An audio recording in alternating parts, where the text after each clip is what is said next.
Hey guys, the time has finally come for me to start a Gothic Let's Play series. I can't believe this is it. I've been putting this off for so long. I'm not sure if many of you remember the release of Gothic 1 on Switch in 2023. There was a promise made by THQ at the time that there's gonna be a major PC overhaul for the classic version of Gothic, and it's been 2.5 years and nothing since. Heck, THQ has been bought by Embracer since then, maybe that changed the plans a little. But I've been postponing this over and over, but during that time I've been sort of refining my strategies, tweaking my notes to bring you the kind of playthrough I can do today, so maybe it's for the best. But still guys, why have I decided to launch it now alongside Tomb Raider 5 Chronicles? Well, the Gothic remake is supposedly supposed to come out this year, right? Now, personally, I don't think that's gonna happen. I think it's more likely it's gonna come out next year, but we'll see. Maybe I'll be pleasantly surprised. And I would love to have covered the original before the remake is out, so that we can kind of take a more critical look to see the differences. Furthermore, guys, the mod of the decade for Arcolos Chronicles of Myrtana has also been teased to come out in 2026, so it just feels like a very exciting time for us Gothic fans, okay? Now, for those of you who have no bloody idea what I'm talking about, let me start out by saying that Gothic 1, the original, is the second three-dimensional game I have ever played as a kid on our very first computer with the lowest drawing distance setting, right after Tomb Raider 3. And to say it's been influential, that's a huge understatement. First of all, it set a standard for me for what role-playing games should be, and that standard has yet to met. I see these flashes of brilliance in some games here and there, probably most notably in the Witcher series, that were heavily inspired by the way Gothic was designed, but still, the standard this game has set kind of even maybe ruined role-playing games for me for the rest of my life, because it's so very good. Now, it's absolutely old, it's janky, it has an awkward default control scheme that we're gonna tackle together, but the way it was designed is absolutely phenomenal. In fact, I would call Gothic 1's design to be one of the most inefficient designs in the history of video games, and when I say inefficient, I mean it as a compliment. I mean it in a way that the developers took great pains and lengths and time and budget and money to tweak the smallest, seemingly insignificant things, like to ensure that the camera angles when transforming into a small bug is correct, and just immersive things like that, which you don't really see in a video game design today. Today, the video game design has become a bit more efficient. So in a way, we're gonna transport ourselves back to the past, where seemingly odd things have been put great attention towards, and it's just incredibly charming and immersive. Immersion is a word I'm gonna be using a lot throughout this series. It's one of the biggest, strongest pillars of this game. Nevertheless, guys, as part of that immersion, I want to take you to a very harsh but also very unique setting where we will start out as absolute nobodies and through hard work and sheer determination work our way to the top and become the hero. Nothing is handed to you in this game, you have to work hard for it, but my god, is it truly rewarding. Now, what does that mean specifically? There are multiple ways you can tackle this game, it's a role-playing game after all, but what I plan to do is do sort of a jack-of-all-trades playthrough. What I mean specifically, for those of you who are familiar with the game, I want to master sneaking and acrobatics. I'm not really gonna touch any other thieving skills, because you know how worthless they are, but then I'm gonna master one-handed weapons, two-handed weapons, bows, crossbows, and I want to reach that sixth circle of magic. And impossible, you say? With the limited learning point pool? I will prove you wrong. The disadvantage of this jack-of-all-trades playthrough, rather than having to plan forward and really know the game well, is we'll have very low strength, very low dexterity, and very small mana pool. But hey, this is nothing that cannot be overcome with a vast array of tools, namely accessories that whilst equipped will increase the attribute we need for the given situation. So this playthrough will be all about finding the right tool for the right job, which in its own right is very rewarding for me personally, but also I feel like it's gonna make for a much better guide when you will be playing either along with me in the same kind of playthrough or deciding, you know what, based on what I've seen here, I think I'm gonna go range weapons or something like that. And you can then double down on your focused area and have a much easier time than I will, okay? But it's my job to struggle so that you guys can have an easier time. And it's gonna be an absolute blast, okay? So I really hope when you see me doing something that might seem difficult, you guys will do it and it's actually gonna be more easier because you're gonna have 20 plus strength compared to my own build or something like that. Anywho, furthermore, there's many languages you can play Gothic 1 in. It actually received full voiceovers, which back in 2001 was kind of unheard of for multiple localizations. And the voiceovers were, if I'm not mistaken, well, there's the American English one, then the original German, this is a German game after all, but also the game has been huge in Central and Eastern Europe because CD Projekt, but before they developed games, were distributing video games. Back over there you can see a box with a huge CD Projekt logo on it. They were the main distributors of Gothic, and as a result the game is huge in Poland and the subsequent games following that. It's one of the reasons why Arcos Chronicles of Myrtana has only Polish voiceovers, as an example. But where I'm going with this, I think there's also a Russian voiceovers that are available for Gothic 1, so you get to pick one of the 4.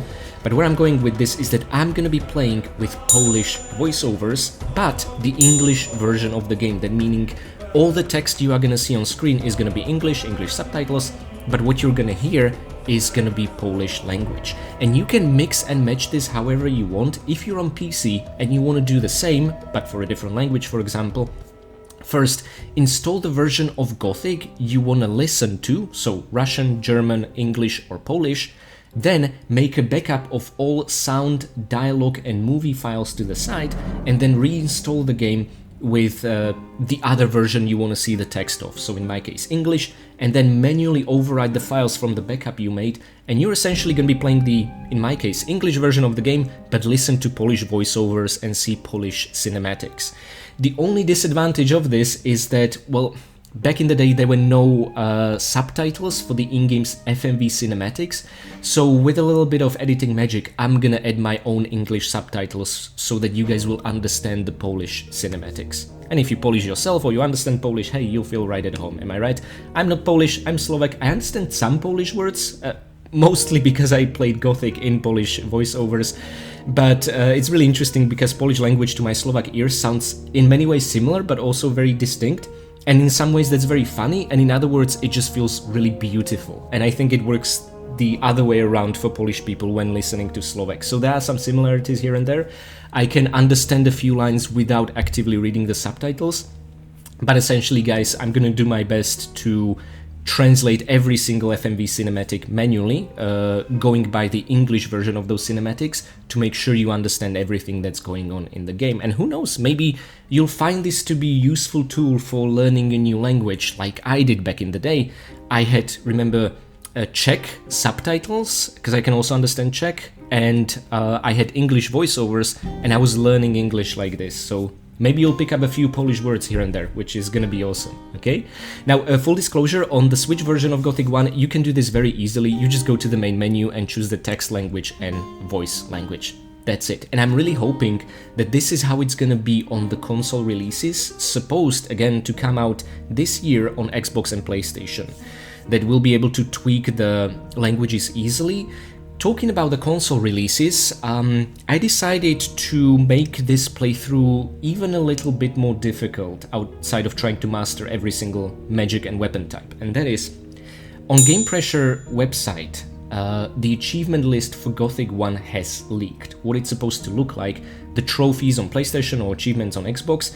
Now, we don't really know right now at the time of me recording this and working on this Let's Play if these achievements are fake, or if they're real, or if they're real but subject to change by the time the games come out. We don't know. But, personally, all the achievements I've seen before the release of Tomb Raider 1, 2, 3 Remastered or 4, 5, 6 Remastered have been on point. I think there were 2 achievements which changed their wording slightly and then the achievement icons changed, but otherwise everything was on point. So, I'm gonna take a leap of faith and I'm gonna try to show you in this PC playthrough where achievements don't exist how to, in theory, going by their description and assuming they're gonna be coded properly or that I understood the description properly, how to unlock all 51 leaked achievements for Gothic 1 Classic that will come out on consoles. And maybe this will make my guide a bit future-proof, meaning that by the time someone picks it up and the console versions are out, they'll be able to use my guide to help them with achievements and achieving platinum.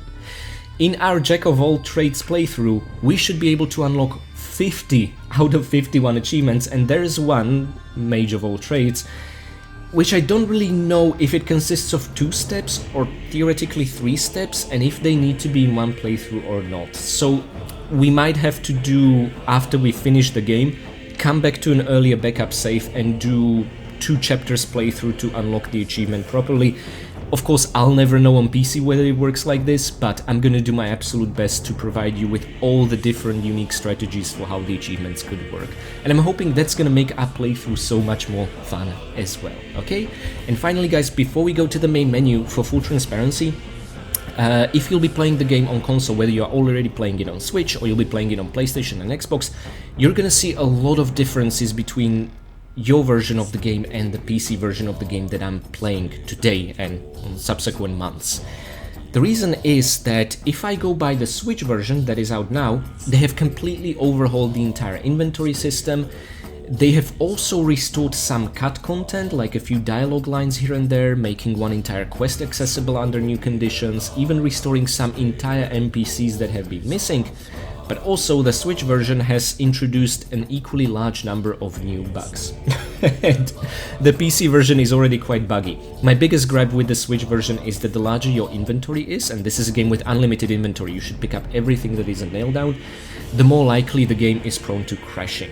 And I did push myself through this. I finished the game on Switch once, but given this constant crashing, I just don't want to go through that again.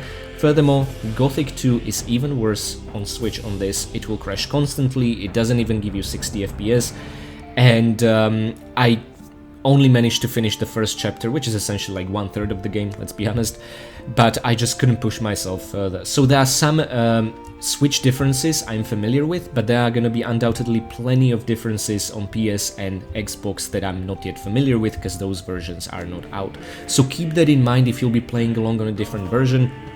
And finally, to get the game running on PC, on Windows 10 or 11, there is some modding you need to do. Not a whole lot, and I want to be fully transparent about this, but I'm also going to be, first of all, using mods for stability reasons, just to make the game run. I already played through the game once without a single crash. Yep, not even access violation error, the good old classic. So I think we're in a good state. But also, I have installed some mods that I don't recommend you use on PC for your first playthrough, but that are gonna make this a much better guide. Mods for showing where the different objects are surrounding us in a sort of a 3000 meter radius. This will ensure that I'm not gonna miss anything and talk about everything, and also a Thief Helper tool, which will show on screen the different combinations I'm putting into chests as I'm unlocking them. Now, for many of you guys, this will be a deal breaker. Like, you're using mods, you're not playing the real pure Gothic experience, you're a loser. Fine, there's walkthroughs out there that will accommodate you. But for those of you who care more about watching a good guide, then please stay, and I hope it will become apparent over time why I'm using these mods. Furthermore, I'm also using a nifty little tool where if we get our hands on a map in the game, it will show the different dots on it to show where the over-the-world objects are located, different plants or weapons or books or that sort of thing, or unopened chests. This is going to be incredibly valuable for me to keep in track what I've shown you in the playthrough and what I didn't. Again, these are all the tools I don't recommend you guys use for your first playthrough, but go crazy on your subsequent ones, but I'm gonna use it to make this a better guide. And whether that's a deal breaker for you or you welcome that, I'll let you make the decision. Okay, so wanted to be fully transparent. And yeah, my gosh, this was a long intro, but there's so much to cover. Let's now go into the main menu, where I'm going to show you the control scheme I'm going to be using and the settings, and then dive into the Kingdom of Myrtana, in time before the Sleeper awakens.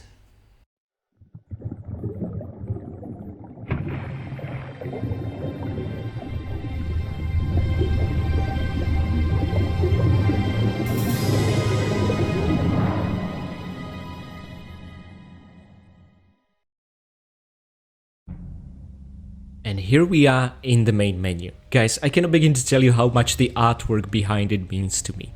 Signs of a battlefield, the raging war between, well, indescribable opponents here, but as we'll find out when we click new game, between orcs and humans. The troll on the right, the shadow beast on the left, and in between, well, if you hammer the escape key, you can for a while get rid of the panel.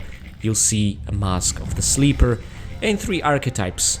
A warrior wielding an axe, a magician in the middle, and someone wielding a novice's armor with a sword, as we are gonna later learn Lester, or the psionic archetype. So anyway guys, I just want to spend a little time in the main menu to show you the settings I'm gonna be using and explain some of the utilities and tweaks you can do if you're gonna run the same mods as I do. If this doesn't interest you, just please skip ahead to when we launch the game, okay? For now, I want to show you that, yes, you can check the credits FMV, you can play the intro that we're gonna see anyway since we click the new game, but the settings is what it's all about. First and foremost, I'm gonna have the subtitles on because I'm running the Polish version of the game, well, no, English version of the game with Polish voiceovers. I want us to see the English subtitles. Animated windows, it's essentially them appearing and disappearing in a more flourishing way. Sure, I'm used to that. Inverting view, if you want the classic looking as per, let's say, classic Tomb Raider control scheme, and you press down to look up and up to look down, which is what I'm comfortable with, you want this on, otherwise you can disable it. Then I myself am not using mouse, however, mouse is needed to be enabled to adjust the camera distance from the character, and then you can re-disable it again, which is what I did, okay? But if you want, you can enable it, use the mouse wheel to adjust the distance, and then disable it again, and from then on, the game is gonna remember the camera distance setting. Furthermore, mouse sensitivity, we don't care about. Gore, we are at match. What this means is essentially blood splatter effects. When you hit someone, you get hit, and also if you're low on HP, leaving a blood trail behind, which is of course a lot of fun. Furthermore, when it comes to graphics, we're talking about a 25 years old game, we want to keep them at maximum, but I'm gonna briefly show you what that looked like for me on my first, well, my family's first PC when we tried to run Gothic later on in today's episode. Furthermore, when it comes to sound, these are the in-game sound settings I'm using, so you can comfortably hear my voice over the music and action in the game. But of course, I recommend you put these to the maximum and then actually use your volume knob for everything. You can also separately disable the music, which for making certain kinds of videos is very useful because you can then edit your own music. Then of course, there's really no point in switching this around. They don't even know who the sound provider is nowadays. This is a quarter-of-a-century-old game. But you can absolutely enable the reverb effects, which can behave a bit strangely sometimes, but it's gonna make you hear effects like water and so on, and the sample rate we want as high as possible. Now, the important thing, the most important, the control scheme. I'm not really gonna dive into great details as we play about the control scheme for one simple reason. Every version of the game, be it Switch, Xbox, PlayStation or PC, is controlled differently, and even then a lot of PC players have modded it to be more akin to Gothic 2, which is not my case here, or you can also use alternative settings or the default ones. I myself, what I'm showing you right now is what I'm using, and these are the old school controls. That is the D-pad for moving and just turning, separate keys for strafing that I can essentially use my index finger to strafe left, my ring finger to strafe right, and in between the middle finger to actually move forward. This is very comfortable for me. Then, just like Lara unholstering her pistols, we press the spacebar to get into sort of the weapon mode. We use action as the action key in Tomb Raiders, we use Alt as the jump key in Tomb Raiders, and we run or modify running to walking with the Shift key. I'm sorry for repeating myself, like in classic Tomb Raiders. Okay guys, what's different is sneaking. This will do absolutely nothing when you boot up the game for one simple reason: you need to learn it first. Then we can use numpad 0 to actually look around, just like in Tomb Raiders. And we press the tab key to actually open up our inventory, which I'm gonna guide you through later.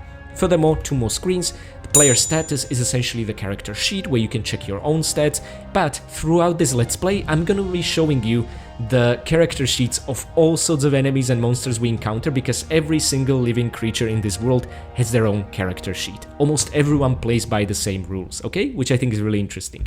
And finally, mission and notes. You can summon this up to look for some general information or quests, whether failed, completed or current. This is all done automatically for you, usually via finding the right dialogue conversations, and this is written from the point of the view of the main character. So you are gonna, it's worth reading even just to see some of additional thoughts of the pre-made character you're gonna be playing as. You don't get to create your own hero in this setting, which is fine really.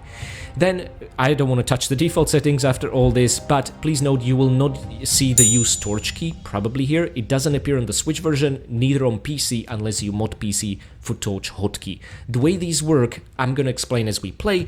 Just keep in mind that you should not use it even if you have the mod running until you carry on you at least 2 torches, which thankfully is going to be very soon, okay? Otherwise it can bug everything and disable it permanently, which is unfortunate.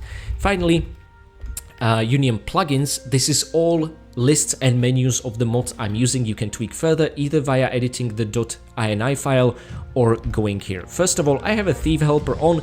This is just to enable you to see the chest combinations like I talked about. It's also strictly for pickpocketing, gonna show us who we pickpocketed and who we haven't, although I found it doesn't really work in Gothic 1, but that's maybe because I have never pickpocketed someone's entire inventory, and that's when it's gonna mark them. This makes more sense for Gothic 2's pickpocketing, but that's for another day. Then Vob Locator, my favorite mod. This just allows me to not forget a single pickup as I'm creating this guide for you.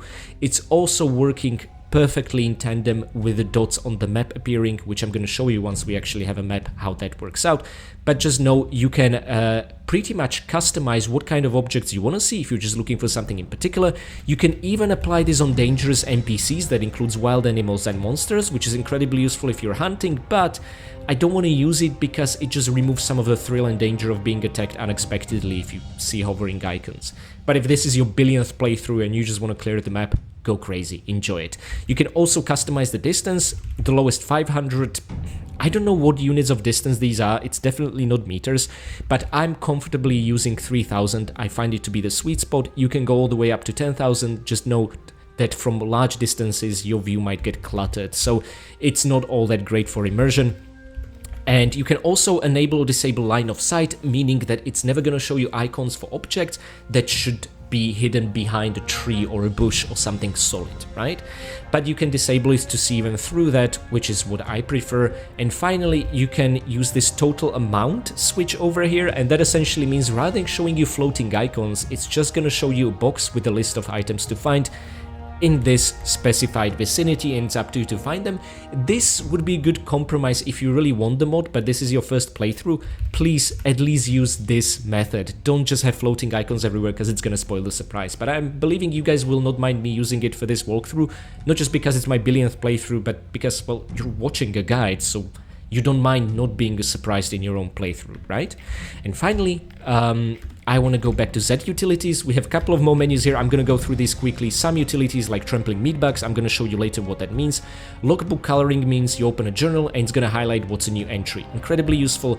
This is time multiplier. This allows you to press a key. I'm going to show you shortly what that does. It's going to increase the speed via 2.5 times.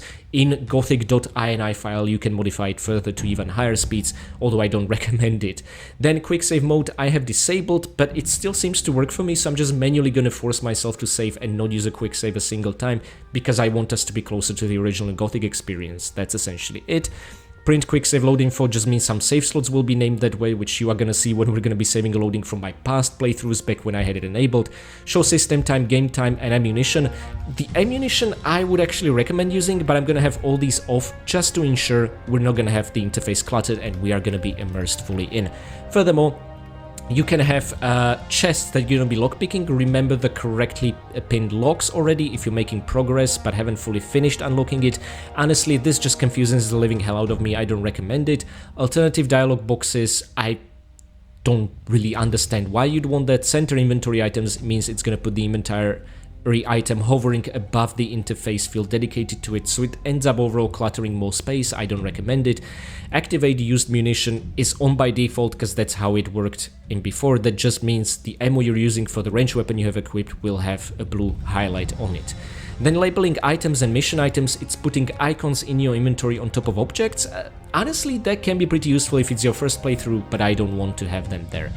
Now this is where it gets really interesting, status bar and focus. This just means I've decided to put numbers into the status bars of our own health bar and our enemies. This is going to show you that an enemy has 300 health points, you should stay away, or that you yourself will see ever increasing number of health points starting at 40 and with each level up increase by 12, which is going to get us a sense of power progression, okay? This is really useful for a guide-like video, but again, if it's your first playthrough, you want to keep it a mystery, please don't use it. Just go via what NPCs look like to see how tough they are. Coloring NPCs means that it's going to show you the disposition they have, green for friendly, orange for angry, red for hostile, and white for neutral. This is something taken directly from Gothic 3 and it was, I believe, used also in Risen 1 and so on. Very useful system that gets the point across that, honestly, even the original should have, in my opinion.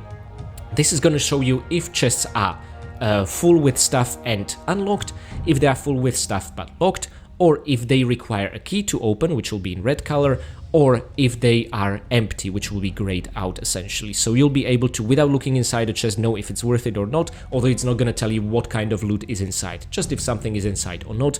Coloring items, I don't really understand, and coloring of interactive book stands. This is useful for Gothic 2, but it made its way to Gothic 1. Maybe if you're running some mods where interactive book stands actually do something, but they don't do anything in Gothic 1. And finally, damage pop-up, damage protection. I'm not gonna go through all the details over here, just know I wanna show you when we land a hit how much damage we deal to an enemy and what type of damage we deal, so that you'll learn what are enemies' strengths and weaknesses, whether we deal blunt or bladed damage, whether we deal range damage, whether we deal fire or magic damage, or very obscure storm damage, okay? Same principle applied on protections. The kind of weapon you have equipped when being locked onto someone, you're gonna see their defense for that, but I'm gonna make this a little bit better and show you character sheets of all sorts of enemies we are gonna be facing. And finally, this is a link to the project website. If I hit enter now, the whole game is gonna freeze. I'm gonna be very careful not to do that. Anyway guys, thank you for being patient. Just wanted to be fully transparent what I'm running and what I'm not running, what are my settings, and now let's finally dive into the world of Gothic, and an introduction from someone who for me is an old friend.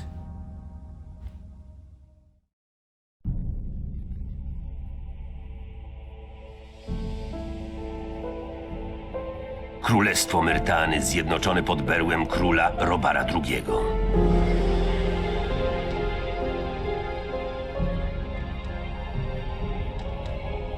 Podczas długich lat swego panowania Robar zdołał pokonać wszystkich wrogów królestwa.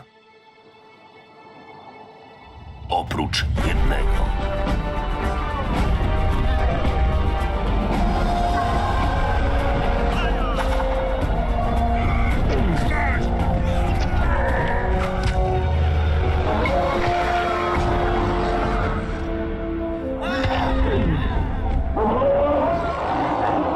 Z orkami była niezwykle kosztowna, a cenę za nią miała ponieść niewielka grupa skazańców. Król potrzebował mieczy i tarcz dla swego wojska. To też wkrótce każdy przestępca, niezależnie od występku, jaki popełnił, zmuszany był do pracy w kopalniach rudy w Korinis. Aby uniemożliwić im ucieczkę, król wysłał swych najpotężniejszych magów, by ci otoczyli całą dolinę czarodziejską barierą. A ja byłem jednym z nich. Niespodziewanie coś zakłóciło delikatną strukturę zaklęcia i zostaliśmy uwięzieni przez nasze własne dzieło. Więźniowie błyskawicznie wykorzystali moment konsternacji. Korinis wraz ze wszystkimi swymi kopalniami znajdowała się teraz w rękach więźniów.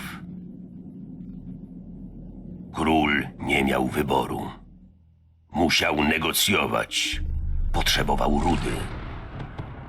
Miesiąc po miesiącu król dostarczał więźniom wszystkiego, czego potrzebowali.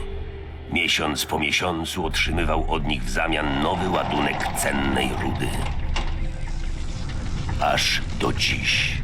Na skraj urwiska sprowadzono kolejnego więźnia. Nie wiedział, co go czeka, a to właśnie on miał wszystko odmienić. W imieniu jego wysokości, króla Robara II, pana Werantu, skazuję tego więźnia na... Stać!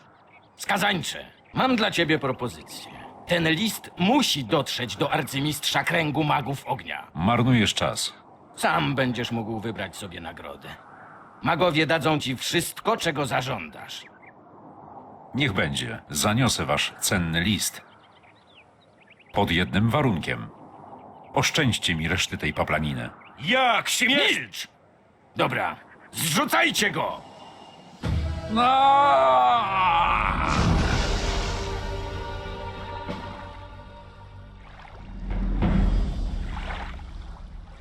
Witamy w kolonii. Dość tego! Zostawcie go! A teraz precz! No już, wstawaj. Nazywam się Diego. Jestem... Nie interesuje mnie, kim jesteś. Jesteś tu nowy, a do mnie należy dbanie o nowych. Na razie to tyle. Jeśli chcesz jeszcze trochę pożyć, słuchaj się mnie. Ale oczywiście nie będę ci przeszkadzał w ewentualnej próbie samobójstwa. To jak będzie? So guys, you didn't ask for it, but I'm putting my face on the screen throughout this entire journey, so that you'll have the feeling like we're actually tackling this together. Furthermore, what's the best thing to do after we just got baptized in water, punched in the face, and we are approached by a friendly person? It's of course to thank them for their help and be on our merry way. Dzięki za pomoc. Jak sobie chcesz. Miło było cię poznać. So Diego over here has a unique reply if you don't actually listen to him. He's like, okay, this guy is doomed. Now, what's the big deal with the magical barrier created here? See, this is where the lore and the in-game mechanics perfectly combine to create something glorious, something that serves as a natural border of the game world. If you try to cross it, you're gonna get hit by lightning. And if this isn't enough thinking you can still do it, you could have seen that the lightning itself wasn't all that bad, it was the fall from the hit. Well, it's all over. So this is what happens to people that don't pay attention in the colony. There's something else, however, I want to show you when talking with Diego. So we can just skip the conversation, and in case you guys are, let's say, struggling, the idea is that you should be on your way to the old camp, although that's just a suggested idea. You can do anything you want in here. This is up to you to learn the ropes however you want. Let me speed things up somewhat via 2.5 half speed, because Diego is just using his walking speed. I want to show you that in case you're for whatever reason struggling, you can follow Diego all the way to the old camp. Okay, so he's gonna pass through the meat bags, he's gonna pass through the ever opening up canyon, which is pretty awesome, and if you're not gonna let him disappear from your field of view and you're gonna stick close and follow him, you will see that as soon as we encounter an enemy, Diego's gonna go for his longbow, an excellent weapon in chapter 1 by the way, and he's gonna clear the path of enemies for you to be able to walk through if you're struggling. There is an unfortunate consequence of this happening though. Let me show you. Diego takes his bow out, the scavenger is down, but you do not get a single point of experience. You can still loot the bodies for some meat that you can cook and use as a means to heal yourself and replenish your health. But in the beginning especially, every single amount of experience is absolutely crucial, and you giving it away to some other character is a big no-no. So just know this is an option and you can walk with Diego all the way to the old camp. Okay guys? But anywho, let's now play properly. Nazywam się Diego. Jestem... Nie interesuje mnie, kim jesteś. Jesteś tu nowy, a do mnie należy dbanie o nowych. Na razie to tyle. Jeśli chcesz jeszcze trochę pożyć, słuchaj się mnie. Ale oczywiście nie będę ci przeszkadzał w ewentualnej próbie samobójstwa. To jak będzie? Guys, Diego's voice is fantastic in Polish. It was also pretty damn good even in English. That is, in Gothic 1, they unfortunately changed it for the sequel. But there's just something about the Polish voice actor that really gets to me. So let's ask, why did he help? Dlaczego mi pomogłeś? Bo potrzebowałeś pomocy. Gdyby nie ja, Bullet i jego chłopcy mogliby cię wykończyć. A ja jestem zbyt miły, żeby się temu spokojnie przyglądać. W końcu przebyłem całą tę drogę po... Interesting, he did mention Bullet. Propozycje? Tak. And now he makes a W suggestion. zajściu z Bulletem i jego ludźmi powinieneś się Again, domyślić, he mentions że przyda Bullet. ci się ochrona. Każdy, kto tu And we need trafia, protection. ma wybór. W kolonii są 3 obozy i w końcu będziesz musiał do któregoś dołączyć. Jestem tu, by udowodnić wszystkim nowym, że najlepszym miejscem dla nich będzie stary obóz. So guys, there's a theory that Diego and Bullet are in on this together. It's sort of a bad cop, good cop routine. And I find the theory quite funny, and I don't necessarily disagree with it either, you know? Diego's a scoundrel, and he now made it clear, okay, see what happens when you don't have protection, and this is how they get the diggers in the old camp compliant and pay. A gdzie jest teraz Bullet? Oni i pozostali przenoszą towary z zewnątrz do obozu. Tam go znajdziesz. Ale jeśli chcesz z nim walczyć, radzę ci uważać. To doświadczony wojownik. There is an achievement for defeating Bullet, and we're gonna do that in chapter 1. Don't you worry. Dobra, co powinienem wiedzieć o tym miejscu? Nazywamy je kolonią. Wiesz już, że wydobywamy rudę dla króla. Cóż, w każdym razie tak robią ludzie ze starego obozu. Wewnątrz bariery powstały 3 obozy. Największy i najstarszy jest tak zwany Stary Obóz. So let's make a note. Old camp at the center of the colony, the biggest faction essentially, and the oldest one, and the one that actually trades with King. The ore, the magical ore, it's all about for outside goods. Mam list do arcymistrza magów ognia. Czyżby? Jakiś mag dał mi go, zanim mnie tu wrzucono. Twoje Indeed. szczęście, że nie mogę się więcej pokazywać u magów. Ktoś inny mógłby ci I'm sure there's a story potężny behind gard, that. co taki. So Diego A to can't dlatego, show że his magowie face hojnie next to opłacają magicians. swoich kurierów, a większość z tutejszych ludzi nic nie posiada. Na twoim miejscu trzymałbym język za zębami. This aż do could be chwili, gdy reference spotkasz to the któregoś z Gothic magów. comic that released shortly before the game released. It only came out in Magowie German, mieszkają w zamku, w starym obozie. but I've read the Tylko English ludzie transcript Gomeza of it. mają tam wstęp. And Diego Milton Lester had a bit of a scuffle with fire magicians, which caused one of the towers in the old camp to collapse. But later about that. For now, let's ask who's Gomez. We truly are a greenhorn. Kim jest Gomez? Gomez jest najpotężniejszym z magnatów kierujących handlem rudą. To on rządzi w starym obozie i ma najwięcej do powiedzenia w całej kolonii. Załóżmy, że chciałbym dołączyć do jego ludzi. Co powinienem zrobić? Przy bramie do zamku znajdziesz człowieka imieniem Torus. Powiedz mu, że Diego cię przysłał. Jak dostanę się do starego obozu? Podążaj tą ścieżką. Stary obóz to najbliższe, mniej więcej bezpieczne miejsce, jakie napotkasz po drodze. Pomiędzy obozami kręci się wiele groźnych zwierząt. Radziłbym ci postarać się o jakąś broń. So either get a weapon, or like I showed you, follow Diego to the old camp. Gdzie mogę znaleźć oręż? Rozejrzyj się trochę w pobliżu opuszczonej kopalni. Na pewno znajdziesz tam coś przydatnego. Kopalnię nie trudno znaleźć. Leży parę metrów w dół kanionu. Dzięki za pomoc. Spotkamy się w starym obozie. And there we go. I can properly welcome you to the colony. So we are gonna explore this absolutely terrifying place together. A couple of things, guys. You could have seen a pop-up on screen saying new journal entry. If you open up your journal via the control scheme I showed you in the main menu, you can check 4 different categories. In the Switch version of the game, you will also have a separate tab for maps, where you can sort of look through all the maps which you have. An absolutely excellent addition, that they're not just a standard part of your normal inventory, but you have a hotkey to summon all of them and scroll through them freely. In the PC version, without those promised improvements, we only have these entries. I'm curious to see how it's going to be on PlayStation and Xbox. For now, you can see general info. That's mostly where information about merchants or trainers is going to be written. Failed missions, there are gonna be a few, guys. You have to fail one of the main quests as well, and also choosing a faction means failing other faction quests, with one exception, but later about that. We can also take a tab on all completed quests, and the current one we have is called Admission to the Old Camp. What if we want to join them? We don't have to, we can pursue this. To be allowed to join Gomez's people in the Old Camp, I need to see Thorus. Thorus is apparently someone guarding the gate to the castle, okay? We have this bit of information from Diego, which is the only friendly person we've met so far. Don't get used to that. Also, summoning the journal is very useful. It will show you the number of days you're in this prison and the time. So it's a watch you can always check. However, the cool thing about this world, you can also check the sky and the ceiling and the position of the sun to deduce what's the time of the day, if it's early morning, late evening. I'm gonna show this to you later on, how dynamic the weather here is, okay?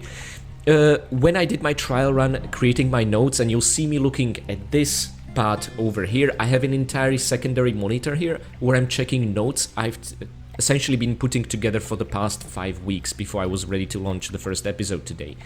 And occasionally, since I cannot scroll down the notes without turning off the game, you will see me skipping a frame and slicing the footage together, because I need to, once I run out of notes, save, exit, scroll down, and then reboot the game. It's a bit of a hassle, but hopefully it's not gonna be too disruptive to your watching experience.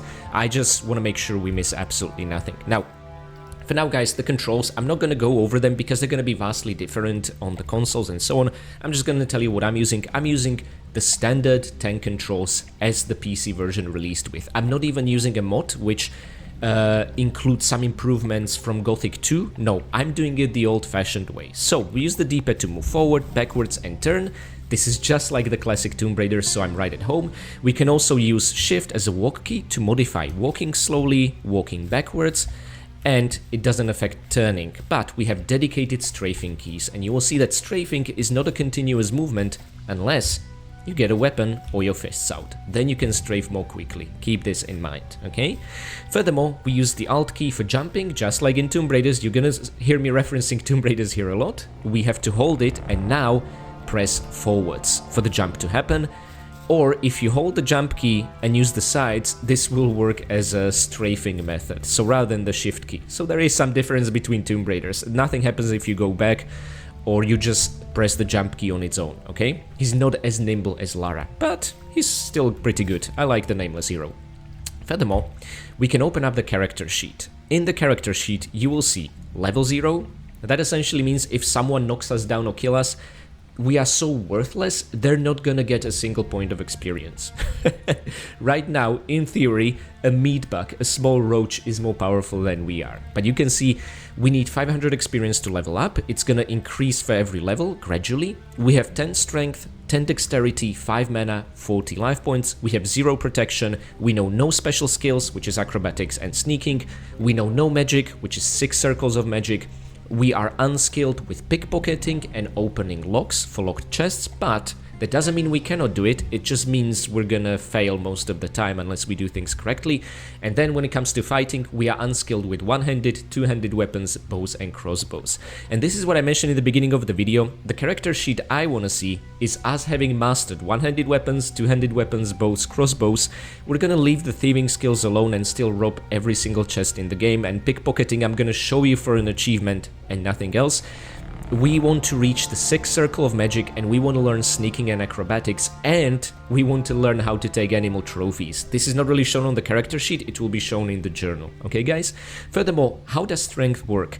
If you hit an enemy, your strength, 10 points of it right now, are added to the raw damage you do, plus the weapon you're using. If you're just using your fists, it's just raw strength, okay? Dexterity works differently. Dexterity is not added to the damage you deal with bows or crossbows. Dexterity is just used as a requirement to equip powerful bows and crossbows, okay? So wielding the same range weapon with higher dexterity is not really going to offer any advantages. So it's not like strength, where the stronger you are and you wield even a weak weapon, you're going to deal more raw damage, okay? And finally, what happens when you level up? Well, a health pool is going to increase by 12 points. That's all that happens when we level up, but we do get skill points, 10 skill points that we can distribute once we meet someone who can actually teach us something. But on our own, we cannot just open the character sheet and start improving attributes. And this is really interesting.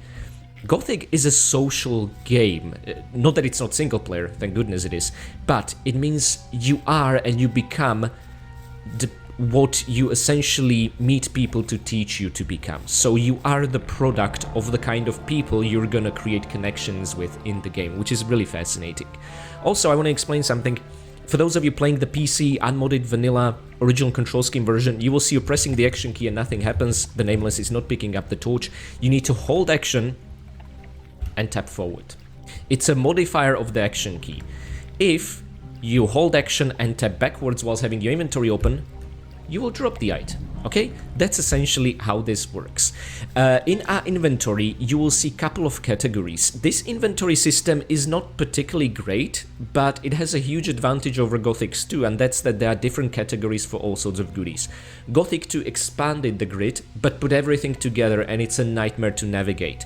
It took mods and Archolos Chronicles of Bertana to give us Gothic 2 grid, where we can actually swap categories around, and it seems Gothic Remake will work the same way. So for now, we have the letter to the Magician of Fire, which we received during the FMB. It says the seal must not be opened. A couple of objects will have a description like this. Honestly guys, if you open the seal, it's not the end of the world. You can still get full experience and full reward. But there is a certain set of conditions where this will matter. I'm gonna cover it in a future episode. For now, I'd recommend, if you're curious, save your game, read it, reload your game, or just leave it as is, and I'm going to show you how you can get away with it, essentially. And we have one torch. Important thing, I did show you the torch hotkey in the main menu, which is part of a mod. please do not press the torch hotkey until you carry at least 2 torches, because what can happen is that the logic for the torch hotkey from this point on will forever be bugged, and you will not be able to use it for the entire rest of your playthrough, even if you reinstall the mod. That's been my experience consistently, okay? So, once we find the second torch, I'm gonna show you how the torch hotkey works, and for now, all that drop from the goodies in the exchange place is a bottle of beer and ore nugget. So, looking at the bottle of beer, you will see it does nothing. You cannot even get drunk in this game, but it does have value of 10, and furthermore, there are, I think, 3 conversations in the entire game where giving a beer to someone is gonna provide you with additional information, and one such conversation is gonna be very soon in today's episode. So let's keep it, not drink it. And ore nugget, it's really interesting because these things are essentially fist-sized, but we'll have to sometimes pay thousands of these, so I can't imagine how the logistics of that work. I'd like to imagine they're tiny rather than this big. But anyway, you will see that an ore nugget has value of 1. And that's not a coincidence, because in the colony, where ore is plentiful, it serves as a currency. Outside, in the rest of the kingdom, these things have enormous value, 200 and more, sometimes 500. So it's really interesting how the closed economy devalues something, because there's inflation essentially. For now, you've seen what happened when we tried to approach the exchange place. We've seen a lady being transferred down here, and I think she's gonna suffer a very grim fate, but we can also pursue her if we want. Now, one other thing I want to show you guys is the VOB locator mod I talked about in the main menu. I have a hotkey for it. If we press it, it's gonna show in the vicinity all sorts of pickupable goodies. There is only one now, and it's underneath the exchange place pier. For that, we need to go to the water. So, just like in classic Tomb Raiders, you hold the jump key, Nameless moves, and use the D-pad to tilt him around. Oh, let's not get closer to the barrier. And if you reach the water surface, you cannot strafe like Lara Croft can, but you can swim forward, swim backwards, this is exactly Lara's move, and you can turn like this. You can also swim forwards slowly if you hold the walk key. There's never a reason to do this, but I think it's cool they created an entire new animation, and holding the jump key you're gonna go underwater surface again. Now you can see both our health bar and our oxygen bar in the yellow in the middle of the screen. Picking up items underwater is weird. We approach this object, a coin, and just by approaching it, it's automatically appearing in our inventory. There's, I don't think, gonna be a single instance quite like this for the rest of the game, so it is what it is. Anywho, let's check the gold coin. It has no value inside the colony. This is the currency paid outside in the rest of the kingdom, but here it's the ore nugget that has value 1. I think it's not a coincidence they put a coin and an ore nugget next to one another, so that players could actually pick up on what's happening inside the colony as far as monetary value is. Now, when it comes to the value is actually objective, not subjective. Every single merchant is gonna give the same value to everything, no matter who you sell it to, okay? So, as long as you find someone who has something you want, you can even barter goods without using ore at all. But another useful currency inside the colony is bows and crossbow bolts, but later about that. If you want to climb a ladder, you have to hold the action and forward, or you can also press downwards, whether you want to climb up or down. If you want to descend quickly, you can press a weapon hotkey, and Nameless is gonna fall down. There is no other way to really let go of the ladder, and I'm not sure if this will work on consoles, honestly. You cannot do release and re-grab like Lara Croft can. Anywho, 2 guards who are not punching us. Let's talk to them. What's the worst that can happen? Czym się tutaj zajmujesz? Dbam o to, by nikt niepowołany nie dostał się w pobliże miejsca wymiany, zwłaszcza ci bandyci z nowego obozu. Hej, to ciebie dziś zrzucili tutaj, co? That's Zgadza me. się. W takim razie uważaj na ludzi z nowego obozu. Ja jestem ze starego obozu, tak jak wszyscy, których widziałeś na miejscu wymiany. Zakładam, że rozmawiałeś już z Diego. Now we did, but let's say no, just to understand better why he's even asking that. Nie. Więc zrób to. On zajmuje się wszystkimi nowo przybyłymi. Od niego dowiesz się wszystkiego, co żółtodziób wiedzieć powinien. So Diego's been doing this for a while. I'm just gonna make a wild guess. So has Bullet, and these guys are working together. Anywho, he did mention people from New Camp. Now, Old Camp people are pretty bad already. But let's hear about the New Camp. Dlaczego mam uważać na ludzi z nowego obozu? W porównaniu z nowym obozem, stary obóz to ciche i przytulne miejsce. Nowy obóz nie otrzymuje żadnych przesyłek z zewnątrz. Te szkodniki po prostu kradną wszystko, czego potrzebują. Aha, okay. But isn't that also the Old Camp? A stary obóz? Tutaj wszystkim rządzą magnaci, handlujący rudą. Pod nimi są strażnicy, a następnie cienie. Najniższą kastę stanowią kopacze. Każdy, kto tu trafi, zaczyna jako kopacz. Jeśli masz większe ambicje, musisz zostać przyjęty do cieni. So they make New Camp sound like a disorganized crime syndicate, whereas Old Camp is an organized crime syndicate. So Diggers, Shadows, Gods, and then Ore Barons. Well, let's ask more about the kind of people in the Old Camp. Kiedy tutaj wylądowałem, jeden z waszych uderzył mnie w twarz. Robią tak z wszystkimi nowymi. Mówią na to chrzest wody. Standing Rozumiem. Godfather. Czy w In starym Polish obozie language he jest actually wielu said takich zabawiaków? baptism through Jest water, kilka czarnych which is owiec, ale nie baptism, zrobią ci essentially. krzywdy, jeśli zapłacisz im za ochronę. Okay. Well, we saw a lady Widziałem, jak being sent down spuszczano here. tutaj jakąś kobietę. Cóż, magnaci dostają wszystko, czego zapragną. Chcesz powiedzieć, że król wymienia kobiety na rudę? Naturalnie one też trafiają tutaj prosto z więzienia. Gdyby Gomez nie ściągnął ich tutaj, dalej gniłyby w jakimś lochu. Sam już nie wiem, co jest dla nich gorsze. Guys, this is a dark fantasy setting. It doesn't take much imagination to imagine what's gonna happen to these women. They're still convicted criminals, and just like men, they're being sent here, but this is not the kind of place where you want to be, and especially if you're a woman. My god. Potrzebuje broni. Rozejrzyj się trochę przy zamkniętej kopalni w głębi kanionu. Na pewno coś tam znajdziesz. Tylko nie wdawaj się w poważne bójki uzbrojony w głupi kill-off. To bardzo ciężka i nieporęczna broń. Niedoświadczony wojownik powinien posługiwać się nim tylko w ostateczności. An emergency, you say? Do you consider not having any weapon in emergency, Ori? Postaraj się dotrzeć do starego obozu w jednym kawałku.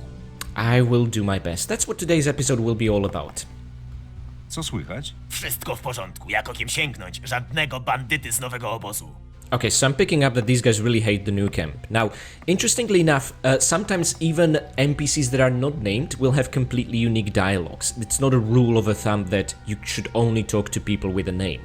And it's kind of difficult to discern which ones have it. I think I nailed every single character who does not have a name but has unique dialogues down, but if you guys will tell me, oh, there's someone I haven't talked to yet, I might do that in a future episode, or maybe I just missed them. Anywho guys, winch. Action, forward, or action forward again, it's not like action backwards. This winch on PC version doesn't close this gate. On the Nintendo Switch version, it actually works, but also, if you touch the winch, these guards will attack you. So, pros and cons, I guess. I'm not really sure how it was supposed to work. Anywho. Oh, meatbugs. Oh yeah, you can actually enable trampling on them in the Z Utilities feature.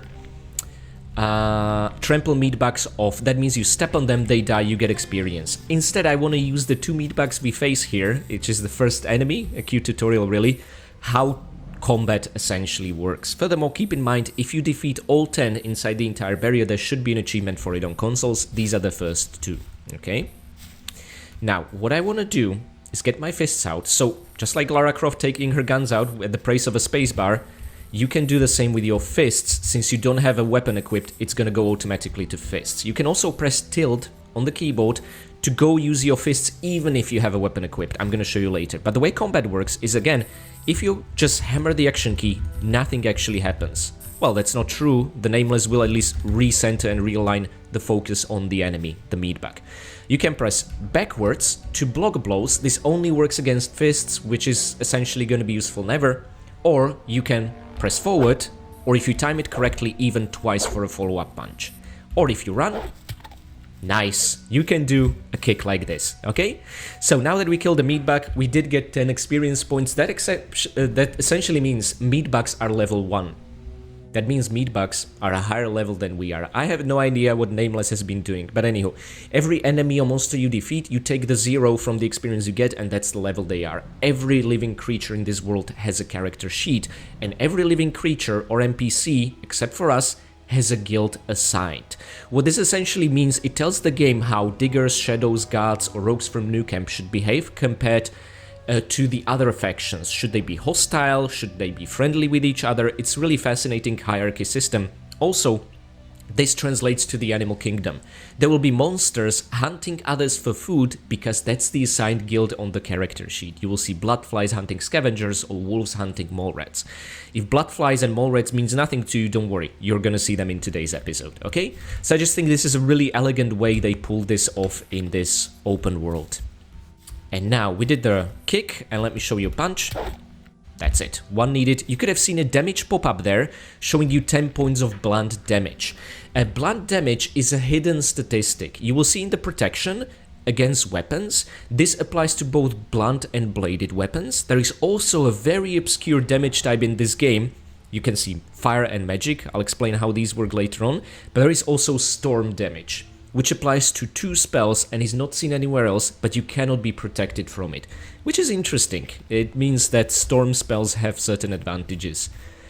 Okay guys, now the reason I'm picking up blueberries is that they're going to be a sustenance as we take damage at the beginning before we reach the old camp. And chests, you need to hold action and tap forwards for hero to actually open it, and you will now see your inventory on the right and the chest inventory on the left. I need to drag these to you. There's no take all button. I'm assuming that this is going to be the case in the Gothic remake. We see more beers. We now have 3 beers, and that's all the beers we need for the rest of the game. 11 gold coins, which are worthless, but it's fun to collect them. 4 arrows. These serve as a currency. You can see, just like magic ore, they are at value 1.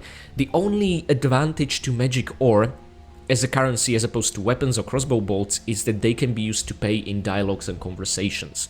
But when actually trading with merchants, which we're gonna see today, you can use ammunition the same way you can use magic ore, okay? So keep that in mind. And our second torch, and oh my god, an absolute treasure, a lockpick. With this single lockpick, we are gonna open every locked chest in the game, unless we break it. I have written down every single chest combination in my notes, okay? So this doesn't happen, but I can make a mistake. Now that we have 2 torches, the way you equip them is you either hold action and, like I said, if you tap backwards, you're gonna drop them. The entire stack, by the way, both of them, and you can see we re-picked up both of them, or you can hold action and press forward. And now, since I included the torch hotkey into the game, we can even, rather than open our inventory and scroll through the torch every single time, we can just press the torch hotkey, T in my case, and we can do this.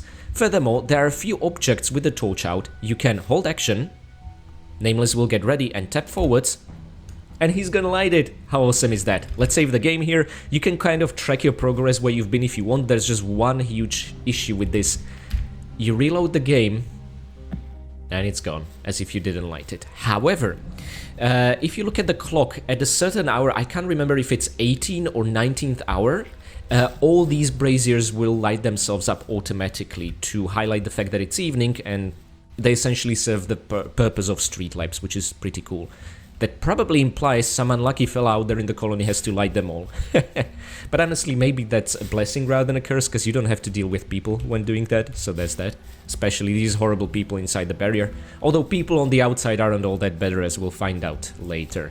Anyway, we now found ourselves our first weapon, a pickaxe. Niedoświadczony wojownik powinien posługiwać się nim tylko w ostateczności. Damage 7, so other than the 10 points of damage we deal with our strength, we'll deal 7 additional ones, that almost doubles our output, but we'll need to keep in mind all enemies but meatbugs have certain defenses that are going to be subtracted from it. Furthermore, it requires strength 5, we have 10, so we're good to equip it, otherwise you will not be able to equip it, and it will show you exactly how many points of strength you're lacking.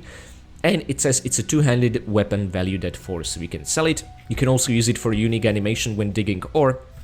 But as a weapon, remember this, we are untrained with 2-handed weapons. However, unlike with the fists, we can now, pressing the 1 on the hotkeys, or the spacebar, or whatever hotkey you assign it to on console, we can now hold action, and if you hold backwards, Nameless will start blocking. This works for a second or so, then he's gonna let go and start again.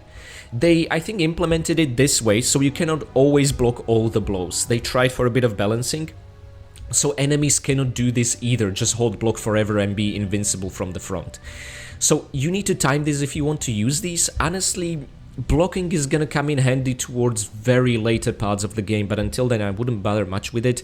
Furthermore, we can attack forward.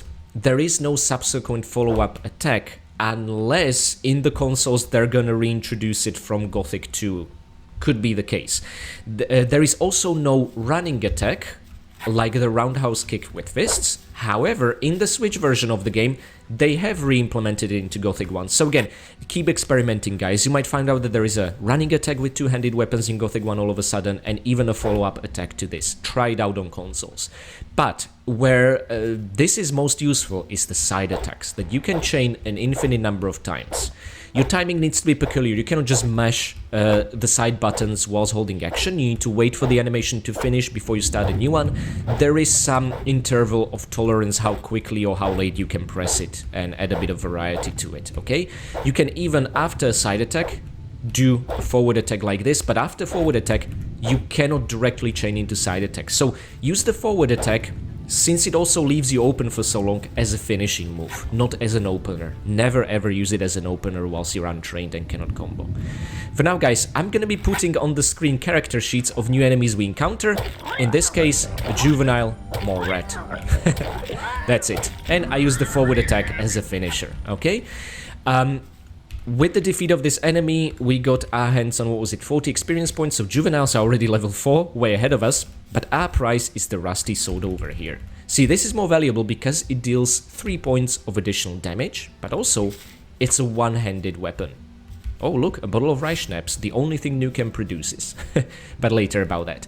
Also, there seem to have been entrances to some collapsed mines all around us. This entire valley is known as the abandoned mines, and it's something that Gothic Remake might expand upon. In the nearest playable demo, we actually got to enter one of these shafts, which are not accessible here in Gothic 1. Anywho, guys, just like two-handed weapons, with one-handed we are unskilled. So we're gonna wield them in two hands. But you can use a charging attack, which you couldn't do with two-handed weapons in the original PC release. But again, this is a terrible attack, it doesn't deal more damage and leaves you open. Only use it when you're stronger and you're pretty sure you can one-hit KO an enemy, right? Furthermore, you can do side hits, very similar to that rusty pickaxe. They are somewhat faster, however, but its forward attack is a little bit better because it moves the nameless hero forward and covers a lot of distance between you and the enemy. However, it leaves you open for a while, and it takes a while before you can transition into any kind of side attack. Your best bet, honestly, is to maybe block, but remember, blocking is worthless against animals. In the PC version, in the Switch version, you can block animals, and I'm curious what's gonna be the case on Xbox and PlayStation. Again, guys, sorry for putting all such disparate pieces of information together, but that's the reality we live in pre-release of the console versions, okay? So anywho, this should have a longer reach than Pickaxe, more damage, and be a little bit faster, although not by a whole lot. So it's an improvement. Okay, more arrows, another beer. And over in this shaft we will see some unlucky fella with a pickaxe and I think a torch. Indeed. In Gothic 2, this mine shaft is actually gonna... Oh, sorry, not this. The one below over there is gonna be accessible, which I think is pretty interesting. Okay, so for now, let's climb up. Oh yeah, climbing, I haven't really... Oh my god, we almost died. Explain that. You can essentially approach this perfectly angular ledge, which looks suspicious, hold a jump, and now you need to tap forwards for Nameless to actually climb it, okay? You can press sideways and he's gonna move like this. If you press backwards while holding jump, nothing happens. But now, he grabbed the ledge and you need to again either tap forward or hold it the entire time for him to climb. Unlike Lara Croft, he cannot shimmy on ledges or anything like that. We'll see how they'll expand upon climbing in the Gothic Remake. Because here it's, I mean, it's functional, it's reliable, it's climbing down, that's the huge problem. Anywho guys, let me introduce you to the lifeblood of Colony, Scavengers. And honestly, the best method for taking these guys down is a side attack, step forward, side attack, step forward. Now this will not work if you hold action the entire time. If you hold action and press forward, he's gonna strike forward. We don't want that because it leaves us open. What you want to do is release action, move forward, repress action and sideways attack, then release, move forward, repress action and sideways attack. It takes a bit of practice to pull off, but it essentially means that Nameless will always recenter and realign to the enemy he's facing. Okay, guys? Now, I just want you to take in this view. There is a reason, by the way, I'm not using a DirectX 11 renderer, even though a lot of Let's Players are. the game looks absolutely fantastic and better with DirectX 11 render, and also texture packs and all sorts of things, but I wanted to capture the beauty of original Gothic so that this is what we compare to the remake, okay, not a modded version of it. And my god, the entire valley is covered in this orange pinkish fog. It almost looks like a painting. Look at the sky with the orange hues on the clouds, and because of this fog, even the story will make sense later on. Without it and maximum drawing distance, you can actually see from one end to the colony with the other with a DirectX 11 render, and I didn't want that to be our experience. This is mysterious. And you can see if you tilt the camera that some of the fog becomes to unravel. You will see the old camp in the center of the colony, and behind it some ruins of an old mysterious citadel, which we're gonna get to eventually. Okay guys? The whole valley just sprawling open. Now, I just want to open up the graphic settings, and I want to show you, oh sorry, not this. Actually no, this was part of it.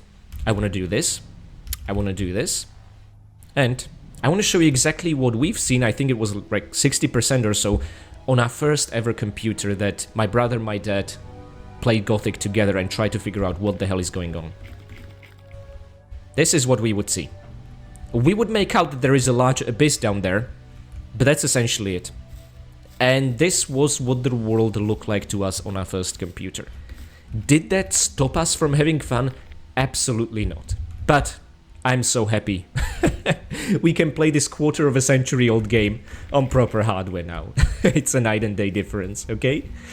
Now guys, before we deal with the big boss of this hill, let's deal with two enemies. Now the interesting thing is, you can only deal damage to an enemy if you're locked onto them, which has disadvantages. And we even got nipped. I was hoping we could do the whole thing without taking damage, but anyhow.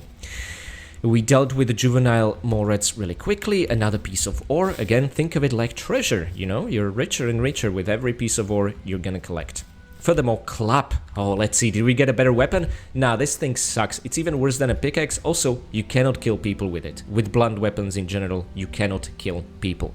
It's a bit of an oversight with Gothic 1. I think they updated this in the Switch version, but not PC. Because after you down a human NPC, you then need to stab them whilst they're on the ground via special action, and it doesn't work for weapons that deal blunt damage, okay? And there's no description, item description that will tell you blunt damage, you will see just damage. You kind of have to figure it out via the shape of the weapon, use your brain a little, of course. Although with some weapons it's not really clear. Is pickaxe, can you stab people with it? Yes you can, even though it makes no bloody sense. Anywho, what I'd like to do now is face the big baddie, the king on top of the hill, the goblin. And my friends, goblin is a tough enemy right now. As you can see, he has 15 defense. And I want to use my step forward technique and then a finisher up close. Yes! He tried to attack once but couldn't quite get to us, which is excellent. We got hit only once. Goblins are tough. This took me so many attempts when I was learning how to play Gothic. And 15 defense is essentially the equivalent of the best armor we'll find in Chapter 1, that is before joining a faction, right? So goblins are tough. We essentially 10 plus 10 dealt 20 damage, minus 15, so 5 with each hit, as you could see via the damage pop-up on the screen, okay? So it's a very direct math as far as weapon damage, weapon protection and strength is involved. Again, dexterity doesn't work quite like that, which is both its blessing and a curse, because to make up for that, ranged weapons have incredibly high damage given the dexterity requirements, and also almost no one has any range protection whatsoever, yourself included. So fear ranged weapons. It's pretty cool. We're gonna be finding weaknesses on all sorts of enemies, whether it be melee, ranged, fire, or magic. Okay guys, now we can upgrade further. We can replace this rusty sword with the old sword. Oh yes, baby. 2 more points of damage. That doesn't really seem like much, but it should mean that juvenile mole rats will be able to take down with 1 less hit, and juvenile scavengers 3 hits. I think that's the same. But in some enemies it's gonna make a difference. However, there's another weapon I have an ambition to get with damage 13 in today's episode, and that's gonna be an absolute godsend. My god, it's gonna be huge difference, that 1 single point of damage in terms of tackling scavengers. By the way, I always like to imagine what on earth happened here. There is a hanging corpse on this tree, there was someone shot to smithereens with arrows. I'm thinking maybe these were new camps trying to rob an old camp convoy from the exchange place? That's the only theory I have. I mean, some mysteries don't need to be explained, of course. Okay. Oh, see, we weren't aligned, so the hit just went right through. This is the disadvantage of the lock-on system, and they are transitioning to more modern and far more better, I think, overall hitbox system in the Gothic remake. Very curious to see how it will work, especially when fighting multiple enemies. Fighting multiple enemies in Gothic 1 and 2 is tricky via the virtue of the lock-on system. However, with ranged and magic damage, you can affect multiple enemies at the same time. With ranged weapons even, you can sometimes hit 2 or 3 enemies if they're clustered together, which is really interesting. With ranged, there seems to be some kind of hitbox system in place. Okay, we can see 2 juvenile scavengers on the sandy beach there. Do not worry, we're gonna get to those guys. But now we're gonna have a conversation with 2 hunters wearing blue. This, my friends, means people from the new camp. Jeśli Hej, ty. Czego chcesz? Chcę cię ostrzec. Idąc dalej, wejdziesz na nasze tereny łowieckie. Okay, so why is this place so dangerous then? Dlaczego ten teren jest tak niebezpieczny? Jesteś tu nowy, co? Aha. W całej kolonii jest mnóstwo mniej lub bardziej niebezpiecznych miejsc. Ścieżki pomiędzy obozami są dość bezpieczne, ale nawet tam można natknąć się na stado wilków, które będą chciały zjeść cię Wolves na kolację. are tough. Fear them. Dlatego lepiej nie ruszać się nigdzie bez odpowiedniego oręża i zbroi. Proper weapon and equipment or armor, we're gonna be hearing these words quite often in here. Now, where can we get that equipment? Skąd mogę wziąć lepsze wyposażenie? Najbliżej będzie pewnie stary obóz. Idź dalej tą samą ścieżką, na pewno trafisz. Ale lepsze ceny znajdziesz u nas, w nowym obozie. Oczywiście pod warunkiem, że znasz właściwych ludzi. Kiedy trafisz do starego obozu, poszukaj mężczyzny imieniem Mordrag. To jeden z naszych. Za kilka bryłek rudy można u niego kupić wiele wartościowych rzeczy. So guys, one disadvantage about the journal is that Nameless believes everything he says. You can now check journal info. I said it's gonna show you trainers and merchants. Merchant in the old camp, the rogue Mordrag sells all sorts of goods for reasonable prices in the old camp. First and foremost, there's no such thing as reasonable prices in the colony. Every merchant sells the same thing for exactly the same value, buys the same thing for exactly the same value. There is objective value system implemented here. Furthermore, Mordrag specifically does not even have anything to sell other than the basic gear he carries, like every single rogue that's a member of the new camp. So this is just an enormous bummer. They forgot to give him proper inventory. I'm gonna show that to you in the next episode. Okay, so let's ask about the colony. Opowiedz mi jeszcze o kolonii. Jeśli zamierzasz podróżować między obozami, przyda ci się mapa ze wszystkimi ścieżkami i ślepymi zaułkami. Niektóre ścieżki prowadzą do niebezpiecznych kanionów, gdzie można wpaść na istoty, na które lepiej nie wpadać. Pod żadnym pozorem nie włócz się w pobliżu starych ruin. Większość z nich pamięta jeszcze pierwszą wojnę z orkami. Niektóre są nawet The first orc war, guys. w ich osiedlach. This is Często something kręcą that się tam was orkowie, probably albo jeszcze retconned gorsze a bit later potwory. on. Na twoim miejscu unikałbym takich miejsc jak ognia, zwłaszcza nocą. I And I'm jeszcze jedna curious- rada. Nie wchodź do lasu. I'm very curious what Gothic Remake is gonna do about this, but here they mentioned the first Orc War, which doesn't really make sense because there's only one Orc War happening right now. But maybe they had a different idea back then, but as we'll see in Gothic 2, they retconned this somewhat. I'm just really curious to know if the architecture he's talking about is human architecture from the first Orc War, or if it's Orcish architecture, and once we see it, I'm gonna talk more about it. But for now, this seems to be a scrapped concept, so to speak. Anywho, map. You will notice you cannot summon a map until you actually own it in this game. Gdzie mogę zdobyć jakąś mapę? Popytaj ludzi w starym obozie. Mieszka tam jeden kartograf. Może udać się gwizdnąć mu jakąś mapę. Przy okazji mógłbyś zwinąć także jedną dla mnie. Oh, isn't that cute? If you manage to steal one, get one for me as well. Jeśli uda mi się zdobyć je bez płacenia, wezmę ile tylko dam radę udźwignąć. Równy z Absolutely. ciebie gość. Powinieneś pomyśleć o dołączeniu do nowego obozu. Gdybyś kiedyś tam trafił, pytaj o Laresa. To on zajmuje się nowymi. Na pewno znajdzie dla ciebie jakieś zajęcie. Okay, guys, based on this interaction, I like the new camp more than the old camp already. But anyway. Na co polujecie?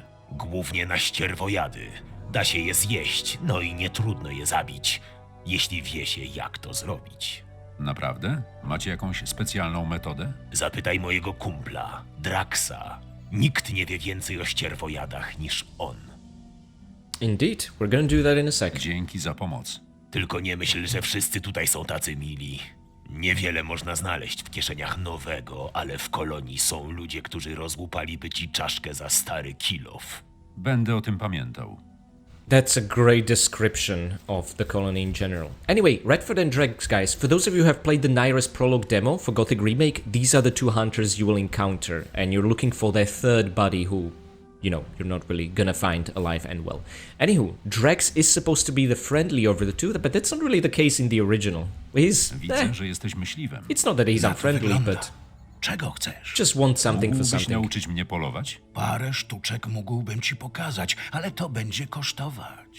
Ile dokładnie? Na początek wystarczy łyk dobrego piwa. Potem zobaczymy. And this is why we've been keeping that beer we found, although since then we found 2 additional ones. Proszę, oto piwo. Teraz opowiedz mi o polowaniu. Ścierwojady, tak nazywamy te wielkie ptaszyska, należy atakować jeden po drugim. Na szczęście łatwo odciągnąć jednego osobnika od reszty stada. Jeśli podejdziesz do nich zbyt blisko, zaczną się denerwować, aż wreszcie rzucą się w twoją stronę. Lepiej, żebyś w tej chwili miał broń w pogotowiu. Jeśli uda ci się trafić ścierwojada, zanim on dziobnie ciebie, jak najszybciej wyprowadź kolejne uderzenie. Przy odrobinie szczęścia uda ci się go pokonać bez zadraśnięcia. A jeśli on dziobnie cię pierwszy, no cóż, lepiej, żeby nie dziobnął.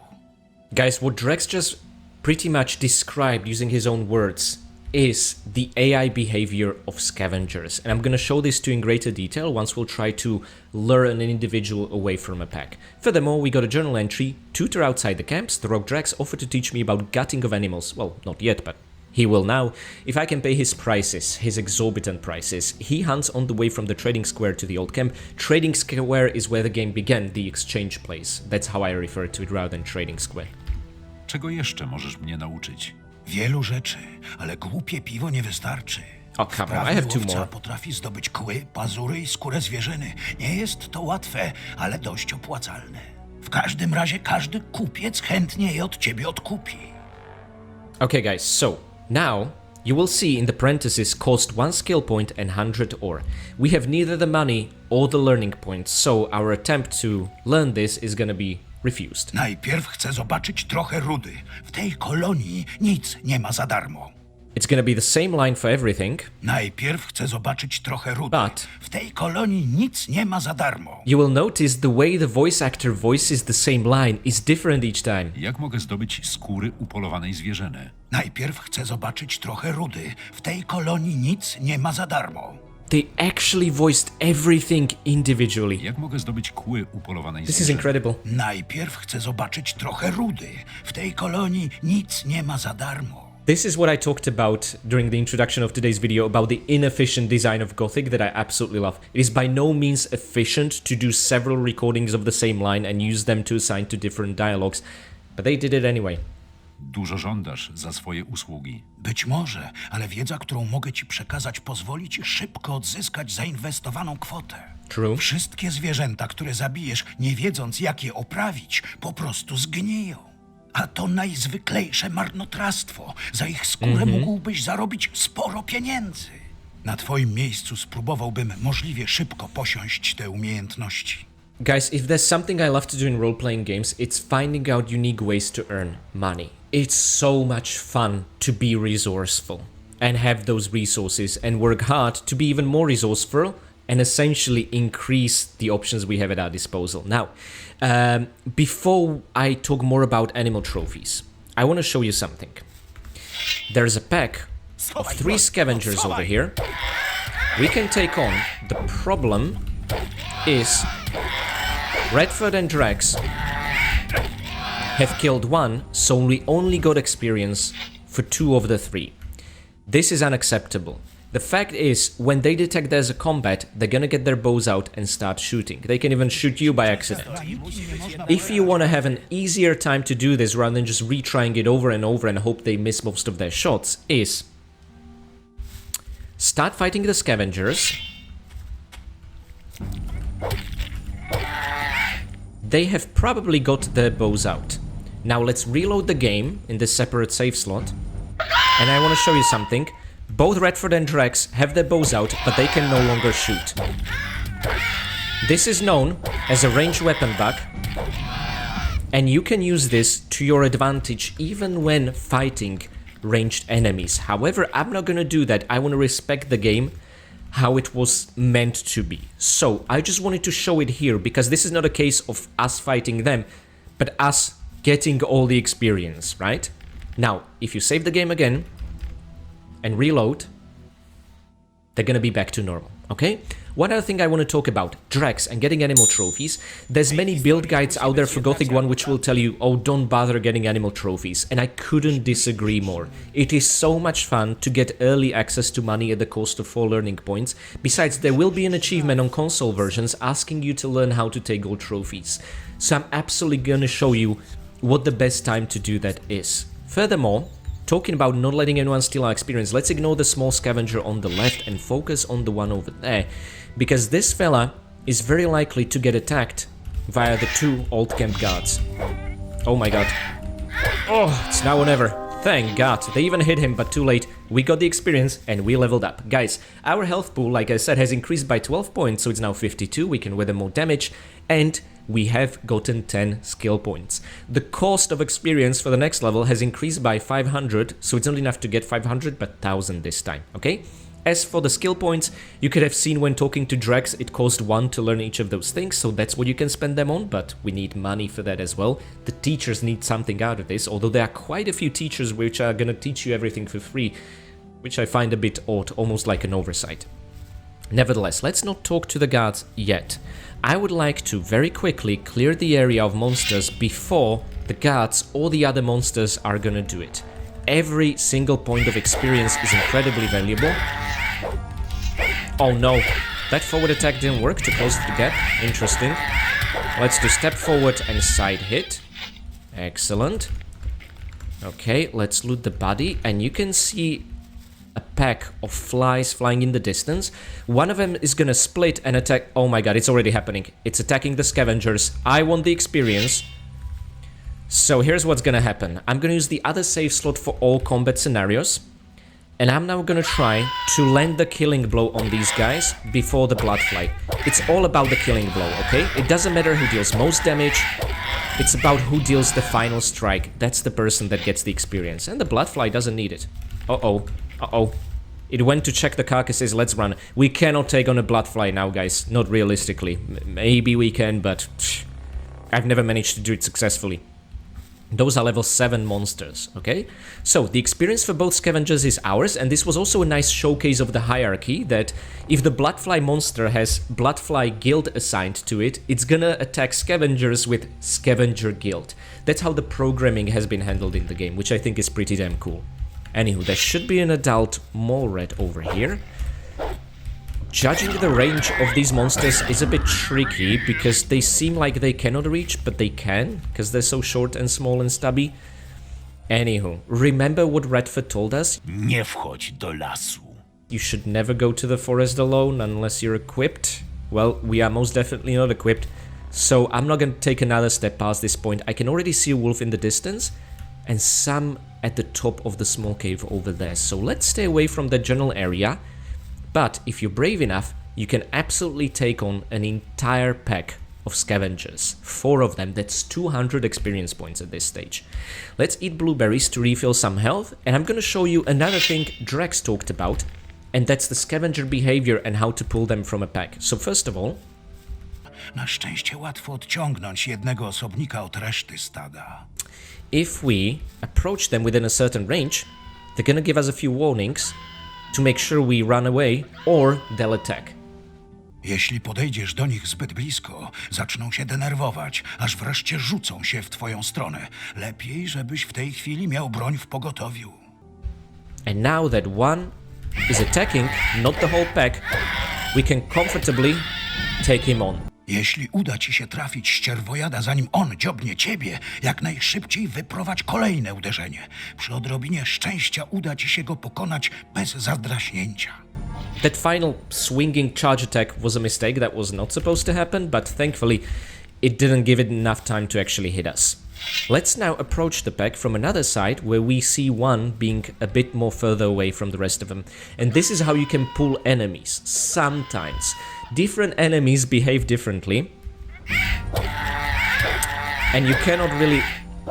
Again, charging attack. What's with the charging attack as the fourth one? I don't understand. Anyway, different enemies behave differently. If this would be wolves, the whole pack would attack us anyway, okay?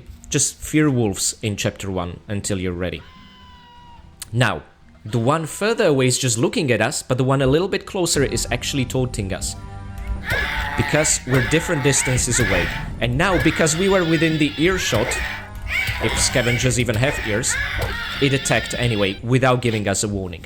So I think this was a really good showcase of the AI of monsters, which for the year 2001 was just absolutely unheard of back in the day.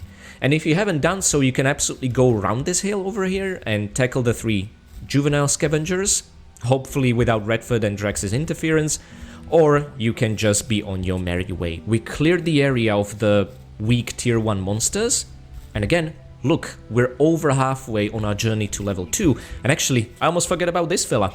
Sun! Oh, I talked about this. Based on the position of the sun, it's close to falling now down and it's closer to evening. It's gonna be 6 PM already because I'm taking my sweet time talking about everything under the sun. Sun, yeah. Anyway. There we go. See, they can barely land a hit on us because we know how the AI work. And you can learn this for every single enemy type in the game, which is a tall order, but my god is it rewarding, okay? I know this because I just played the game so much and I've finished it countless times, but for new players you might not have the patience, but that's where the RPG elements come in. You can always overtake enemies with the raw numbers, of course. So anywho, I would like to talk to this guy over here. They don't even try to stop us or anything. Czym się tutaj zajmujecie? A na co ci to wygląda? Pilnujemy mostu. Pilnujemy, żeby żadne paskudztwa nie przedostały się na drugą stronę. Guys, these NPCs talk like real people. You're gonna ask a stupid question, you're gonna get a stupid answer. Masz dla mnie jakieś dobre rady? Tak, nie zapuszczaj się do lasu w pojedynkę. Chyba że jesteś wystarczająco silny, żeby dać sobie radę ze zwierzakami. And he's gonna have another useful device for us when we quit. Idź jak najszybciej do starego obozu. Tam już czekają na ciebie z nowiuteńkim kilofem. That laugh sounds eerily similar to the English voiceover laugh. Make sure you get to the old camp. They're holding a pickaxe for you. It's like they were using the English voiceovers when working on the Polish ones. Cześć, jestem tu nowy. To świetnie. That's not a good Czy sign. to jest stary obóz? Nie nowy. Stary obóz leży pod mostem. Now the more you play, the more you're gonna find out not everyone tells you the truth. Like real people. There is in fact no old camp under the bridge. This confused the living hell out of me when I was a young kid, and I didn't understand the powers of sarcasm. Anywho, if you follow the river, you can swim in. I'm gonna show you a really cool place. You can actually swim into the cave over here. It's a little hidey hole. You're gonna see a lot of these throughout the game. Unfortunately, vast majority of them, like this one, are completely pointless and empty. But there is still this cool sense of discovery stemming from them, which is nice.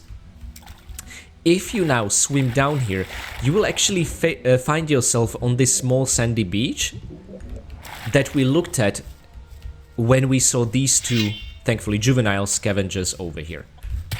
And we can take a juvenile in 3 hits. Ah, we got hit. That was, again, no, not charging attack, my god. Come on, Nameless, you can do better than that. The charging attack is something, if I could, I would completely disable it and remove it from the game, because it only triggers when I don't want it to and causes problems. Nevertheless, continuing on the sandy beach, you would see bloodflies and much tougher monsters. Let's not do that. But there are a couple of diggers over here, just hanging out. I'm not sure what's it like on the Switch version or consoles, but on PC, if you pick this up, they don't mind. But if you touch the chest, that's when they attack. Anywho, let's be friendly and talk to them. For now, we're gonna get to the chest later on in the game. Dlaczego siedzisz tutaj, a nie w obozie? Czekam, aż mój przyjaciel wróci z kopalni. Jest mi winien parę bryłek rudy. Nie mogę się pokazać w obozie bez rudy. Nie stać mnie na zapłacenie za ochronę, a wolę nie ryzykować życiem. So this is the kind of place the old camp is. You don't have ore, you're gonna get Co out. tu robisz? Szukam ciszy i spokoju, więc In the name of spadaj protection. stąd. Now, you might think this digger was rude, but I think he was completely reasonable. He doesn't want to talk to you. Again, these NPCs are like real people, okay? You're gonna approach someone in the street, and guys, be honest, if someone approaches you on the street, long gone are the times when they just wanted to ask what's the time. Everyone has a phone now, right? Nowadays, you're gonna get a little bit alert, or maybe even scared, thinking, what do they want? Do they want to sell me something? Do they want me to join a cult? What's happening, right? And that's kind of the vibe I'm getting from NPCs in Gothic. No one likes you, no one wants to talk to you, unless you actually establish some rapport and relationship with them, or you join a respectable faction, kind of like in the real world. It's absolutely incredible, given the guild system in the character sheets, what they managed to pull off in this game. Anyway, I want to talk to this friendlier guard first. Co tu robisz przez cały dzień? Dbam o to, by nikt nieproszony nie dostał się do zamku. Dlatego nawet nie próbuj rozrabiać, bo zrobię ci krzywdę. I mean, that's completely fair. We make trouble, they're gonna cut us to pieces. A ty dokąd się wybierasz? This is the guy that actually stops you. Chyba nie przyszedłeś tu, żeby sprawiać kłopoty, co? Now guys, only because we actually had a full conversation with Diego, we can say Diego says I'm to meet him in the camp. If you didn't and you just said bye, you're not gonna have this dialogue option. You can either say I wanted to take a look around, at which point this guy is gonna ask for ore before you enter, and we are completely broke and you'll have to try your luck at the southern gate. Or you can be a smartass, which is my favorite option. Jasne, zamierzam przyjąć kontrolę nad całym obozem. Ej, facet jest całkiem zabawny. Nie lubię zabawnych facetów. Well, someone's in a bad mood. Run, run, run. You cannot fight the guards. They have armor. You will not deal a single point of damage to them. You can also look back whilst running. It's like the rear mirror of a car, essentially, which is pretty cool. And you can use the look key just like in classic Tomb Raiders with the inverted control scheme for tank controls that I'm using, but you can disable the inversion in the main menu. Anywho, guys, I just wanted us to experience the colony treatment if we get... How would scammers say it? Oversmart. Yeah, it's okay to be smart, but it's bad to be oversmart, apparently. And this is what happens if you're oversmart. Sorry, I watched too many Kid Boga videos. Oh no, we got hit. Unfortunate. And one more hit and that'd be the end of us. We were on a low ground, unequal terrain, which makes judging the distance a bit more difficult for me, so I'm gonna try pay attention to that Anakin. So, this looks like an equal footing. Still got hit, but just once, that's okay. We have blueberries to cover up for our inefficiencies and mistakes. Anyway, in today's episode, I would, before entering the old camp, also like to just scour the surrounding area, just to show you what sort of goodies you can get your hands on. The most important thing is still up ahead. The next weapon we are gonna wield. Oh, be very careful about this line over here. This is a PC version specific thing that they switched on, they fixed on Switch. If you walk or jump across here, you can be propelled to the sky and fall down. You know what? I'm gonna try and show this to you. That it takes a particular pixel to be hit, but it's where the map falls apart, and occasionally this can... there we go, there we go. Oh, we didn't die. Well, let's count our lucky stars. I'm sorry, that was terrible. Okay, guys, so one other thing. I would sometimes like to make an attempt at a hardcore run of Gothic 1. And not to actually beat it, but just to see how far I will get, if I'll even manage to join a guild and that sort of thing. And this line would probably be the bane of all hardcore runs. Okay, and let's be careful. No, hit him! Thank you. We do not anger the lizards. The lizards are level, I think, 8, so they're not as strong as wolves, even though they're huge. But there's still too much at this point. We need a better weapon. And maybe even some actual strength or combat training, and oh, the list goes on. So anyhow, we didn't die at the line. For that, I'm gonna celebrate and save. You can go deeper into the forest. There are some wolves there. I would recommend you actually take on these 2 adult mole rats. No, not charging attack. Nameless. God damn it. Before the wolves will. Otherwise, they'll eat them for food. And oh, that bloodfly, I don't like it, I don't like it, I don't like it. And you're not gonna get the experience. And I guess I'm playing the game with a sense of entitlement. I feel entitled to all the experience in the game.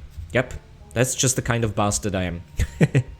Okay, so let's now follow the river and not go any deeper into the forest, but we can see a couple of scavengers on the pastures over there, and I'm sorry guys, this is just too good to pass up. Again, we can take with full health even on 2 adults, so I want to take advantage of that.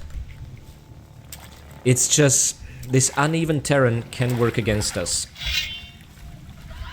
I'm gonna try to lure just one. That's not gonna work with this much space we have to work with.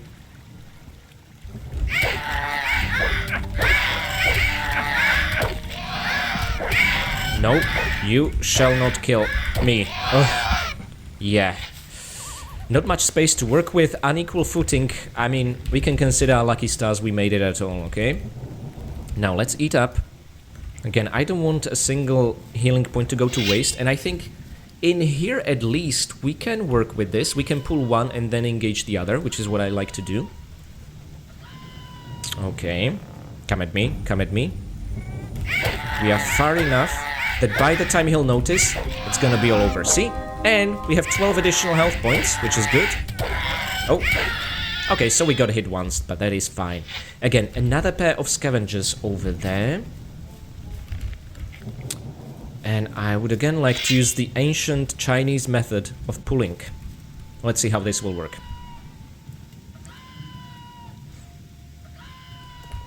And now equal footing. Or maybe high ground. Let's see how we'll do with high ground. Oh. Again, unintentional charging attack that keeps happening over and over. Mostly whilst untrained. But it worked out fine in this case. I think I'm gonna pull him away from the forest. I just don't trust whatever is behind that tree, if anything. I can't tell if we got hit in or not. I wasn't actually paying attention to our health bar. But anyway, this is great. We are now, guys, level 2. But before the episode is over, we are gonna be level 3. There's so much more experience waiting for us around the corner. Again, if you take the time to actually check the area surrounding the old camp before you even enter it, you're gonna have an easier time inside of it, because it might be the safest place in the colony. I actually don't think so. I think Brotherhood is the safest place in the colony, honestly, but there are dangers inside the old camp. This is a bad place. Anywho, let's check the remains of this burned out hut. Another lockpick. That's valuable right now. Even if you're not gonna use them, you can sell them for 5, which is great, but guys, I don't recommend that. But don't worry, with one lockpick, I'm gonna show you how to open every single locked chest in the game. I have the notes for that, and I heard that. So are you gonna attack me or not? Let's see. I would just like to do this away from the lizard. You know what? I'm actually, against my better judgment, gonna charge him. Because I'm more scared of the lizard than these fellas. Great. And we use the forward move as a finisher. Excellent. Now, what you often see littered throughout the colony are these roads and paved roads that were, you know, walked upon, so they clearly lead to somewhere important. If you try to follow this one, we'll be stopped. Hej, ty! Kto? Ja? Nie, twoja babcia. Jasne, że ty. Na twoim miejscu nie szedłbym dalej. Dlaczego? Widzę, że jesteś tu nowy, co? Stary, ta droga prowadzi na ziemię orków. Zrobią z ciebie kotlety. O. Nie ma za co. You could see the genuine surprise and shock in Nameless voice. Oh. But anyway, guys, yep, there is an orc land in this prison facility with us. That's how screwed we are. There is an entire civilization of orcs living here with us. Now, the old camp seems like a well-fortified place, but I wouldn't count on the old camp people being able to fight an entire nation of orcs. Or orc dogs. And this is what happens when you don't heed the advice you are given. I really just wanted to show that, okay? Now, later on in the game, we'll actually look for a spell scroll that will allow us to transform into an orc dog, and we'll have to kill another orc dog, which is really interesting for an achievement, but later on about that. For now, what we can also do is try to enter the old camp earlier than I actually planned, and via the southern gate. Here, you are not gonna get fleeced for all. They're a bit more lenient than northern gate guards. Chyba cię tu wcześniej nie widziałem. Nic dziwnego. Dopiero co tutaj trafiłem. To lepiej uważaj. Poza murami jest bardzo niebezpiecznie. Tylko w obozie możesz spać spokojnie. This guy is surprisingly friendly. What's the catch? What about his colleague? Cześć. Is he gonna be as Rusz friendly? swoje 4 litery. Wchodź albo wychodź. Mam to gdzieś. Tylko zejdź mi wreszcie z oczu. On the other hand, let's not go to the old camp. It's a silly place. So anywho, let's now go somewhere else altogether. And my friends, if you're gonna do just one of the things I've shown you today, make sure this is the one. And I'm not talking about picking up the mushrooms. Oh, by the way, interesting bit of trivia. Hell mushrooms were supposed to be called cave mushrooms, but as I learned from Vertigo's Iceberg, this was a typo in the German language, which caused every subsequent localization to translate not the word cave, but hell instead, which are very similar in German apparently. So that's the reason they're called cave mushrooms, a typo, not like they're coming from hell, but given the occult themes, it's kind of a badass name. There's plenty of occult themes in Gothic 1, more so than in the sequel. Okay, we got hit by 2 of these 3 mole rats, but guys, from now on, we're no longer gonna be so fragile, because what's in that cave is a treasure you should absolutely keep safe with you at all times. It's an incredible thing, a thing of pure and utter beauty. And I'm not talking about the mushrooms that are, I think, supposed to be bigger, though they have the same object ID, but slave's bread. They're called Digger's Meat in the sequel, which I think is a better name, because it tells you, oh, this is probably what diggers deep underground actually eat. And I'm not talking about the sun plant or the apple, which in Gothic 1 is not as great as in Gothic 2, if you eat 25 of them. I'm talking about the dead god over here. First of all, he was wielding a Withered Axe. I'm surprised that a guardsman with an armor protection was wielding a Withered Axe and died to mole rats. There is no deeper conspiracy behind it. It was even confirmed by Michael Hoge. Yeah, that's exactly what happened. You actually get to meet Neck in Arcos Chronicles Myrtana, again with mole rats. He's not particularly competent. How he became a god, I don't know. Maybe during Gomez's rebellion he was helping out somehow and got rewarded with that. But the Withered Axe deals 1 point of extra damage, which might not seem like much, but from now on we can take down adult scavengers with 3 rather than 4 hits. That makes huge difference. Furthermore, once you start wielding it, you will see it has a significantly longer range than the old sword, meaning we'll be able to keep our enemies at bay and keep ourselves safer. Furthermore, Neck over here has 10 ore. We'll find out later he collected protection money for the extortion racket, and this is it? This doesn't make any sense to me, but anyway, Amulet of the Dead God, it says Neck on the back, protection against weapons 5. This, unfortunately, is tied to a quest that we'll want to complete for brownie points, but you can complete it once you find, or once you're about to find, a much better amulet. Until then, keep it safely on you, and our melee weapons protection has just increased for 5, which might not mean much, but given the strongest armor before joining a guild is 15, this will stack with that armor later on to give us a huge protection early on. And you will notice the difference even now when tackling enemies. Okay, first of all, I would really like to heal up. I mean, we can eat all blueberries for now. Later on, when we'll have higher health pool, we are going to be replacing these with fried meat, which is going to replenish, I think, 12 points of health, so a little bit better.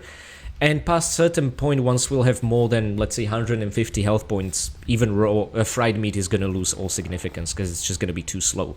But for now, there is a pack of 4 scavengers. And I would very much like to...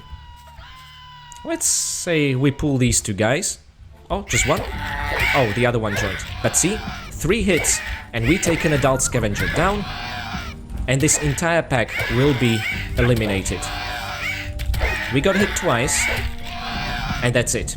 And you could have seen already the Withered Axe's range being far longer than the old sword, how much it kept us away from us. This is an incredible boost, and look at the tiny amount of damage we got all of a sudden. Okay, guys? Anywho, this is more easier to see during the daylight, but there are some inconspicuous rocks over here. If you climb these, you are gonna find your very first, probably if you're playing along with me, achievement of your run, and that is finding Gilbert over here. Co tu robisz? 100 experience nie mam points. tu zbyt często gości. Widzę, że niezły cwaniak z ciebie. Tak znaleźć moją kryjówkę, no. This voice acting is perfect. Co tu robisz? Miałem już dość starego obozu. Podpadłem paru ludziom Gomeza. To było dawno temu. Teraz pewnie nikt już o mnie nie pamięta, ale ja się stąd nie ruszam. Jak na mój gust, w starym obozie wciąż jest za dużo tępych osiłków. Fair enough, and we keep learning about the old camp from people outside the old camp that ran into some sort of trouble due to which they don't want to enter. And being wary of strangers, they're not telling you the full story, of course they're not. Anywho guys, I would like to introduce you for lockpicking, but like I said before, I'm sometimes gonna have to scroll down with my notes, for which I'm gonna have to interrupt the recording, so I'm gonna save the game here, reboot it, and you're gonna see me skip a frame, and I'll be back to give you a lockpicking tutorial.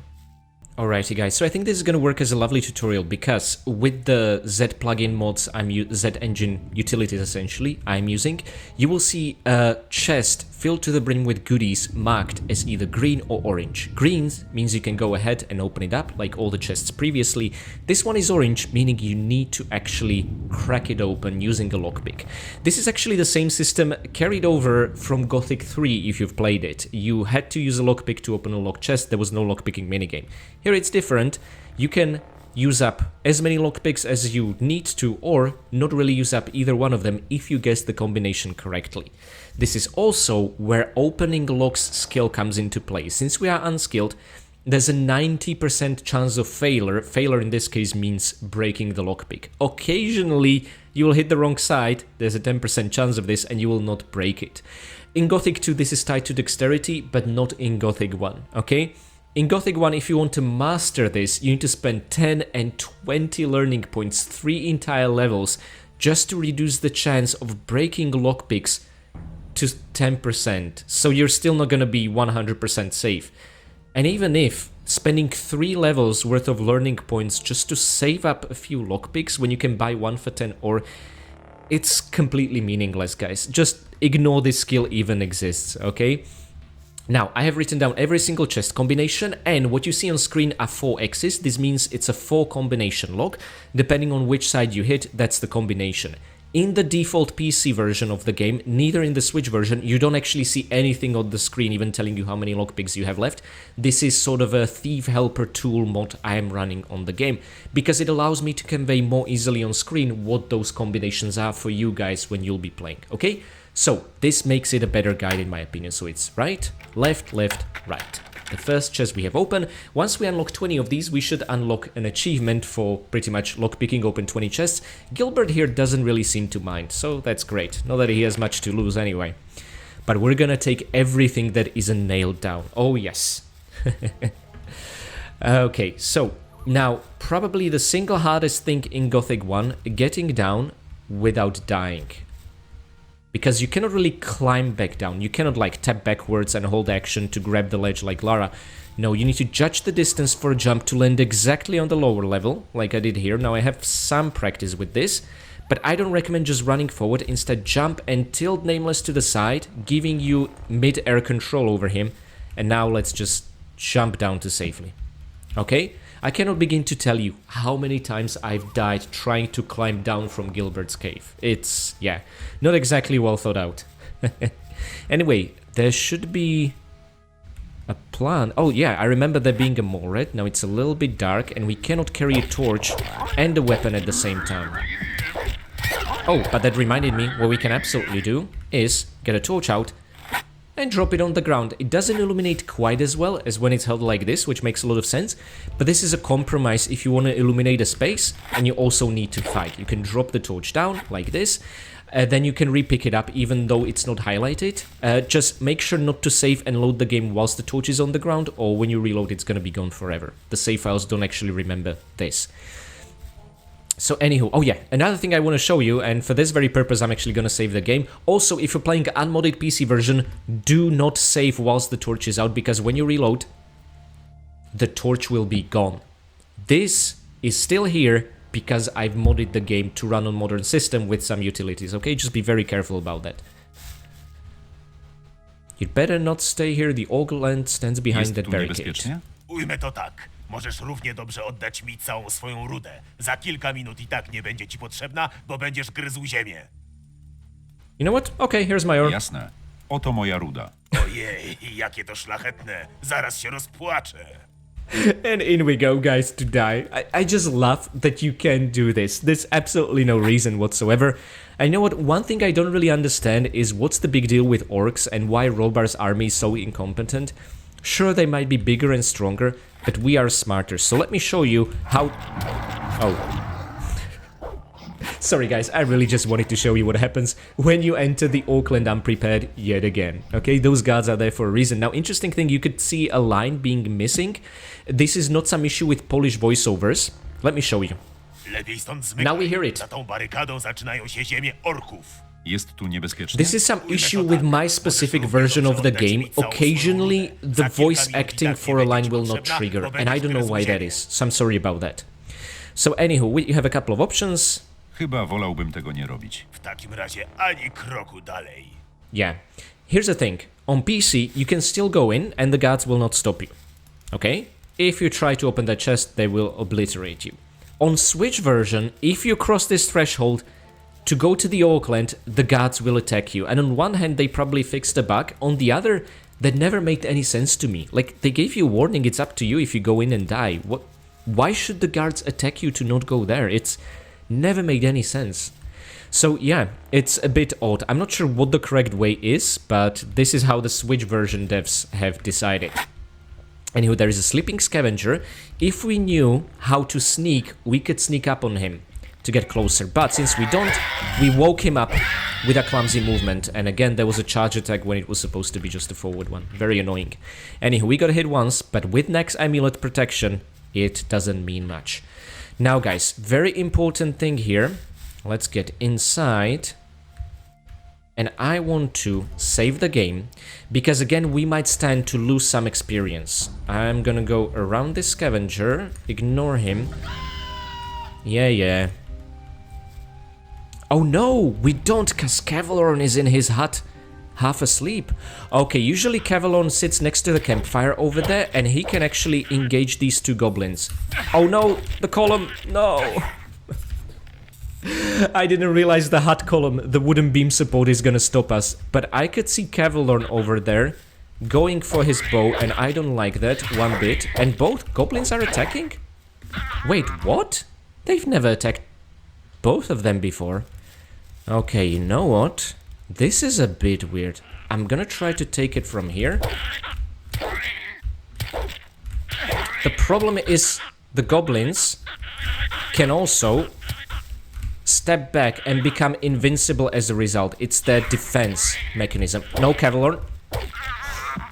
No, Cavalorn is out of his hut with his bow, and I don't like it. Let's make him freeze using the same ranged weapon glitch I showed you with Drax and Redford.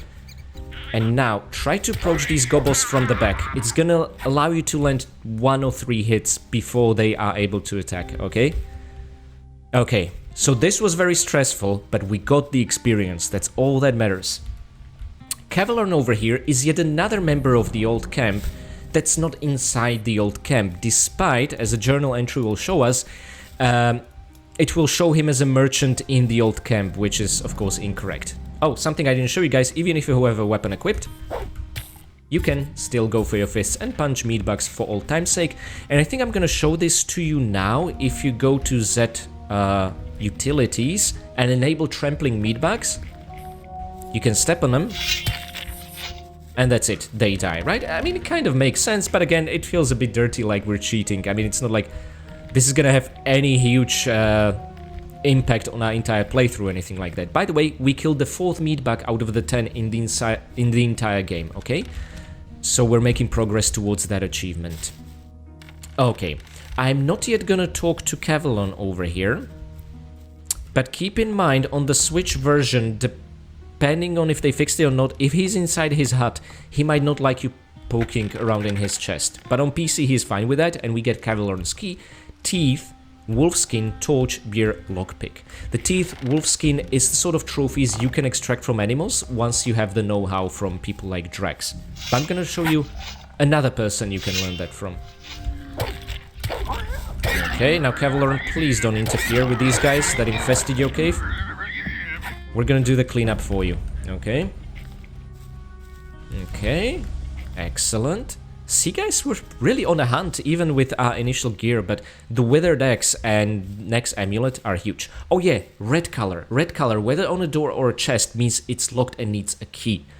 And occasionally the key doesn't exist in the game, which is a bummer. You might never be able to open those. In this case, we're going to use Cavalorn's key. Doesn't have any description of what it does, but it unlocks the door. The problem is if you try to open a door, not sure if you have the key or not, you can get stuck breaking lockpicks infinitely, so always save before you even attempt to open a door like that, okay? Now this chest is... oh, what happened with our torch? Is locked, and we need to lockpick it, and the combination is left and right. Yeah. Anyway, 7 arrows, 62 ore, crude sword, that deals 20 damage, another Withered Axe if you haven't been to next cave. The problem with crude swords is, and I'm gonna show you, ooh, spell scroll, is that we need 10 points of strength to use this. And guys, I think in my entire playthrough I'm gonna put 2 learning points into strength, not much more than that. Later about how we increase strength and potions. So we have a torch, again beer, lockpicks, and skin of a shadow beast value 10. Remember, you sell everything at half the value, so that's 50 and 50 ore, so 100 is what you get for selling those. I'm gonna show you merchant interface in a while. Another spell scroll. It unfortunately doesn't show the name of the spell on the spell scrolls, it just shows spell scroll, which is a bit annoying. And now what we picked up is light and Firebolt. Both have mana cost 1, meaning we can equip and use them. In the Switch version of the game you will see an entire circle where you can use it like a weapon selection wheel, specifically for spells. Amazing addition, I hope it makes the cut to PlayStation and Xbox, because this can get cluttered when using all sorts of spell, and we are gonna be spell slinging in chapter 4 onwards. Heck, even a bit earlier than that. So, light is just like the torch, but it follows you, and you have free hands. You can fight with light on, and after some time it goes out. The disadvantage is, if you save with the light on and reload, it's gone forever. Like the torch before I modded it, and I don't think there's a mod which keeps the light on. For Firebolt, you can see mana cost 1 and 30 points of fire damage. I want to show you something. Let's press 4 for Firebolt. When we now target an enemy, or even a friendly person, I think Cavalorn actually went to bed this time, right? You can see he has 15 fire protection. That means we will deal 15 points of damage out of the 30 overall. And that's because Cavalorn wears Shadow's dress, which gives him 15 points of fire protection. Our fire protection is 0. Someone was to use Firebolt at us, that's 30 points of damage. That is massive given we have 64 health pool, okay? But it's really, it's not the weakest spell. There's, I think, Ice Bolt, which deals 20 magic, not fire damage. Now, fire damage like this is not to be confused with magic damage. Magic damage is almost, think of magic like the other element.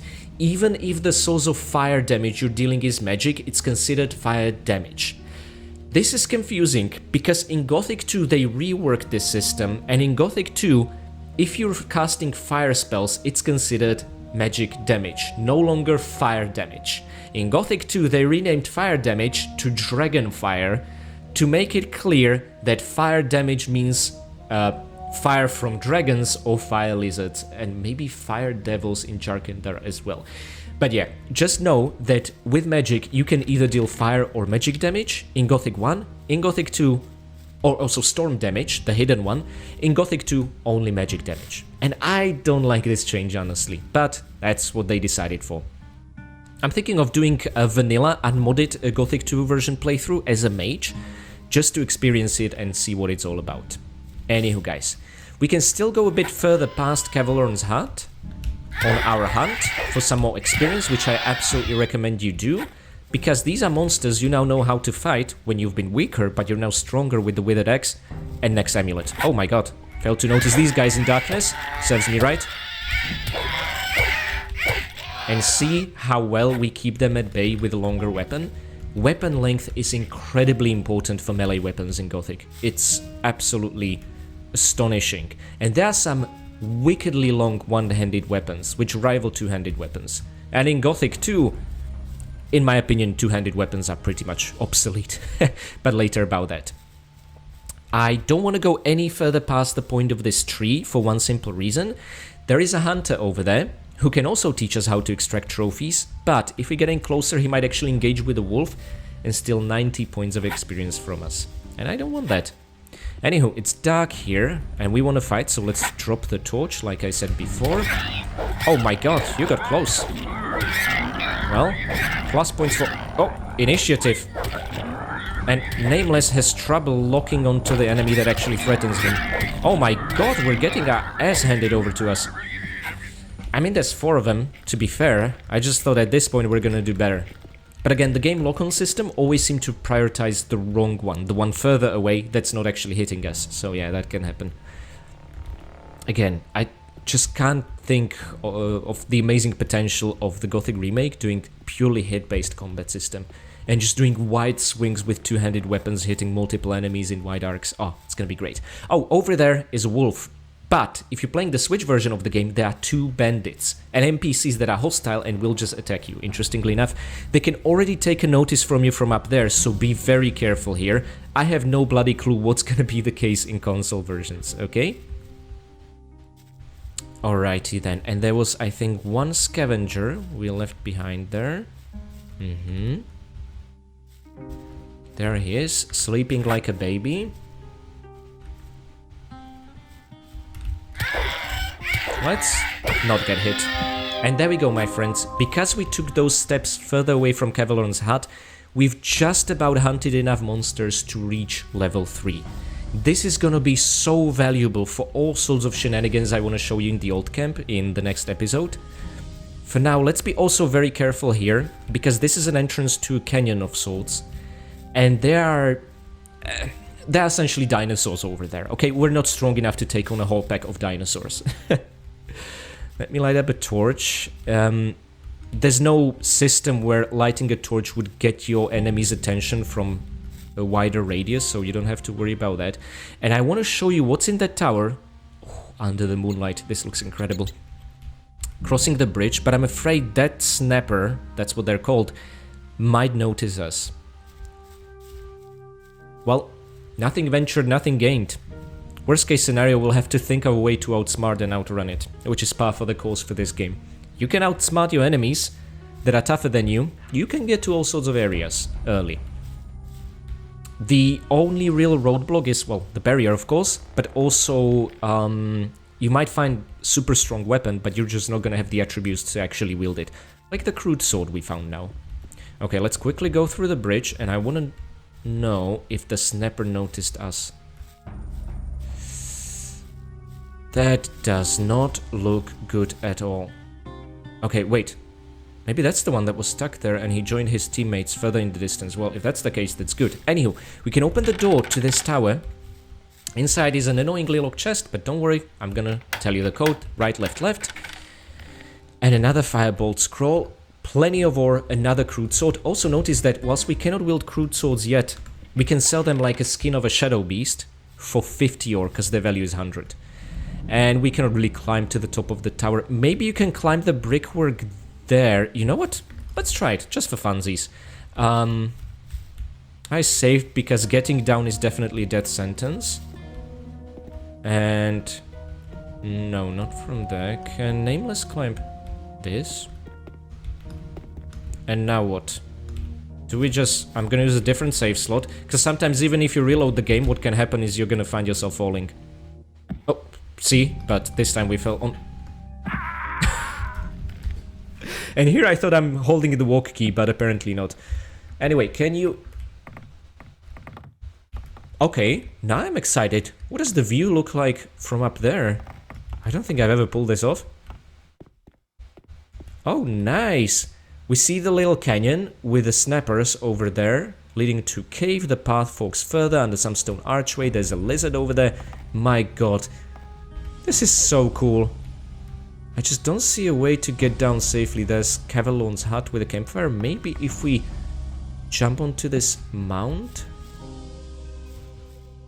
Oh, and we are back to the cave with the mole rats. And if you're playing the Switch version with bandits up there, I see. Okay, so I gave you a nice view from the tower. Would be cooler during daylight, but anyway. Oh, talking about daylight, I'm gonna show you how you can make that happen very quickly. But first of all, let's talk to Cavalorn over here. Because I want to do business. I don't care that he's asleep. Don't worry, he's not gonna be grumpy or anything. Co tu robisz? Jestem myśliwym. Poluję głównie na ścierwojady. Możesz mnie nauczyć czegoś o myślistwie? To zależy tylko od tego, co chciałbyś wiedzieć.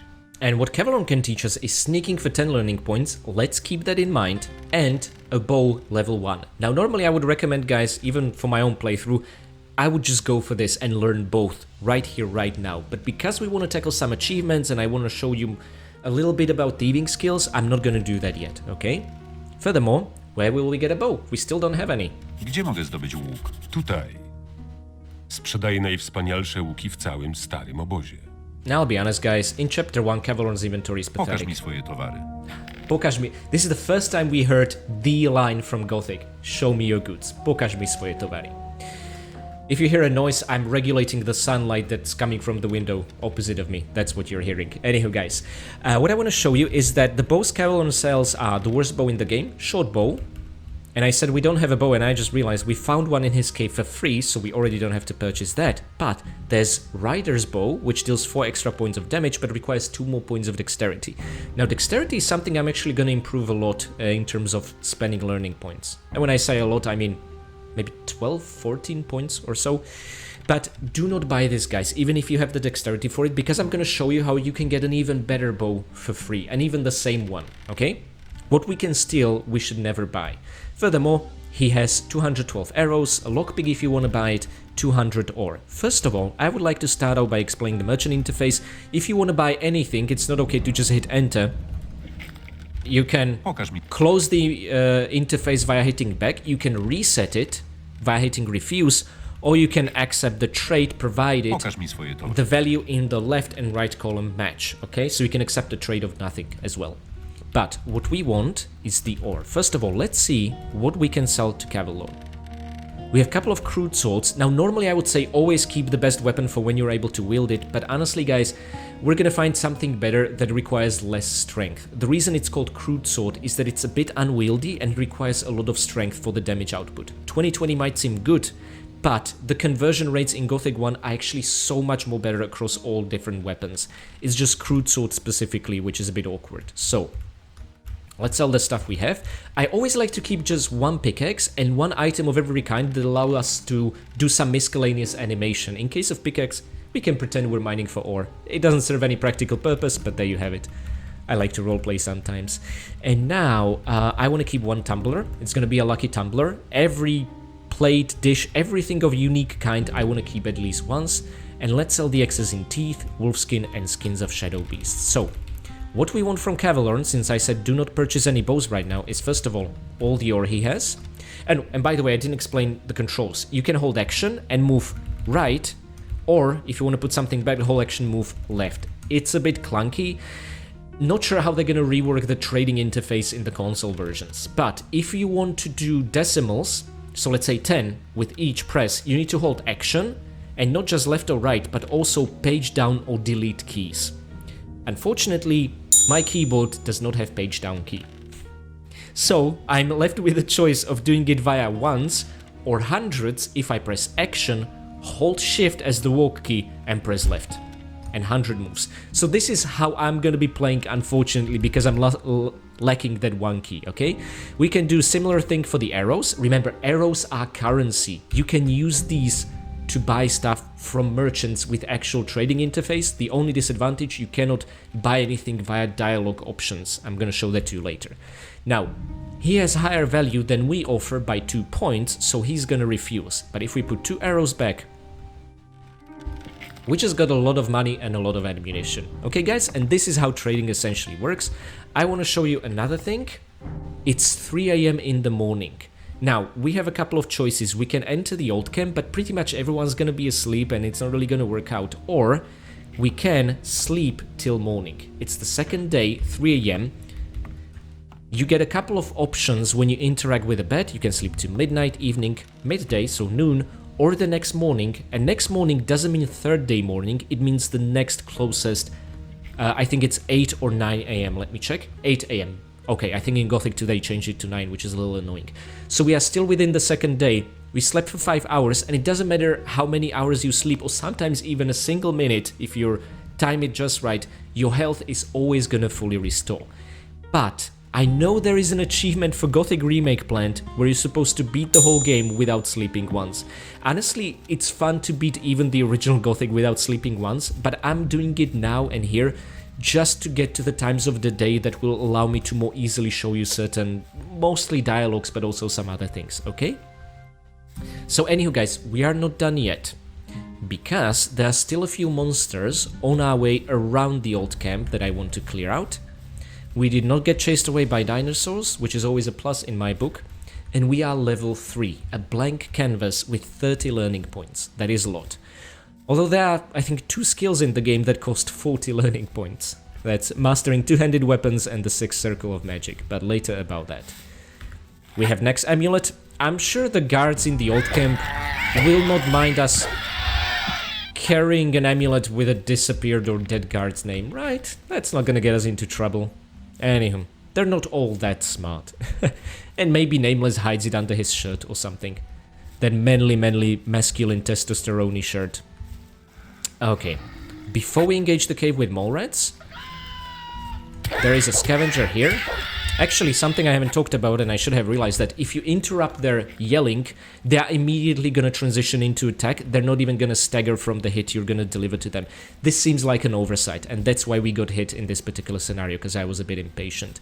Over here, there'll be a wolf in that encampment, or bandits in Switch version, and there's bloodflies. We are not strong enough to deal with that nonsense yet, okay? All in due time. For now, I think I would like to clear this mole rat cave over here.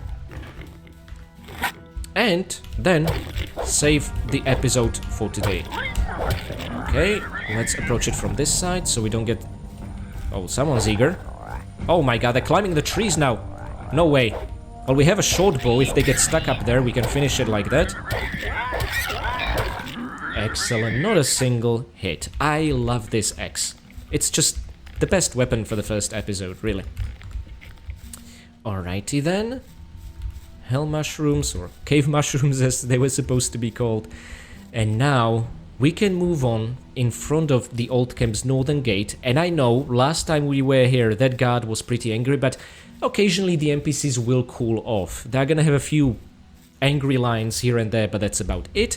Oh, and also tutors outside the camps. Cavalorn's a hunter. He can teach me to sneak, to fire a bow as well. He lives in a hut between the old and the new camp. However, he's categorized as a merchant inside the old camp, which is a mistake. Cavalorn trains in bows and arrows. I'll find him on the path to the new camp in the canyon to the west of the old camp. I love how they used capital letters for bows and arrows. If you're scrolling through a couple of notes, this really helps to find what you're looking for. But it's not a rule. It's like the whim of the current developer that was writing it at the time. Anywho guys, I hope you enjoyed today's episode. I want to say thanks to my absolutely amazing patrons before taking the steps into the old camp, and that's exactly where I'm gonna see you for a large episode next time. And yeah, let me know what you think. Would you like to see the whole playthrough like this? I would love to do that. You know what, even if you wouldn't like to see it, I'm probably gonna do it. So anyway, I do hope to see you next time. Before we potentially again get detained at the northern gate, I would like to say thanks to my loyal Winstons. Blangoopel, Mick, Severin Drax, Enstickle, KT Danger, Poo2, Basic Briny, Bino, and Alex Clark. Thank you guys so much for being my loyal Winstons and for providing Drax with a good gulp of beer. His advice saved our hide. Next, I would like to say big thanks to my caretaker Winstons, Michael McConkie, Karavetu, Renegade Durney, Blanket Fox, Jonathan Jones, Dig Debbie, and PD92. Thank you guys so much for your support of the channel, and also thank you for picking us up from the mud after Bullet's baptism through water. Or do they call it standing godfather in the old camp? Well anyway, for picking us up after the initiation.